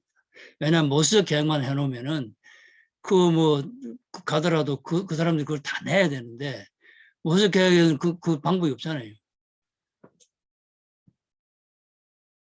방법이 없는 것이 아니라 이제 그 부담의 정도가 크게 차이가 나니까. 네, 알겠습니다. 네. 교수님, 한번 말씀해 보시죠. 민경욱 교수님. 얘기했습니다. 끝내죠. 네, 알겠습니다. 네, 오늘 뭐 정말 가슴 울리는 좋은 얘기 너무 많이 나와서요. 저도 들으면서 정말 우리 최강 교수님께서 생각하셨던 그 애국에 대해서 다시 한번 좀 깊이 볼 수 있는 계기가 되었습니다. 자, 10강이었습니다. 국민연금공단 이사장님이셨고요. 외대 경제학과 명예교수로 계셨던 최강 교수님의 국민연금 문제에 대해서 잘 들을 수 있었습니다. 다음 주 권혁철 자유개혁은 소장님, 네, 국민의 삶을 책임진다고 라고 하는 주제로 재밌는 말씀을, 주제네요. 굉장히 재밌는 주제죠. 네, 그래서 그 부분에 대해서 아마 지금 국민의 삶을 국가가 책임져야 되냐 이런 거에 대한 아주 신랄한 말씀을 전해주실 걸로 기대가 됩니다. 다음 주에 뵙겠고요. 최강 교수님 오늘 고생 너무 많으셨습니다. 네, 감사합니다. 예, 이만 마치죠. 경청해 주셔서 대단히 감사합니다. 예, 네, 수고하셨습니다. 오늘 사회 보느라 수고했습니다. 감사합니다. 교수님 감사합니다. 아이고 수고하셨습니다. 네, 감사합니다. 고생하셨습니다. 예, 감사합니다.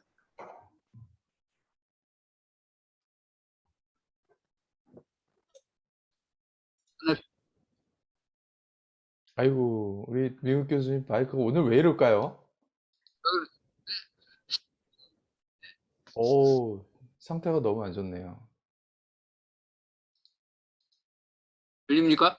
네, 들리는데요. 이게 쓱쓱 끊어져요. 왜 그런가? 지금은 괜찮은데? 지금 괜찮을 것 같은데? 괜찮아요?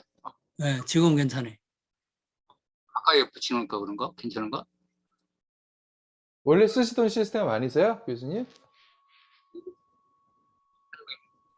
아, 또 안 된다. 아, 이게 상태 안 좋네요. 이제 끊어질까? 네, 아, 네. 그거 하는데 우리가 파란 게 올라갔다 내려갔다 하는데 파란 게 올라갔다 내려갔다 들려요? 예. 그게 올라갔다 내려다 그런다.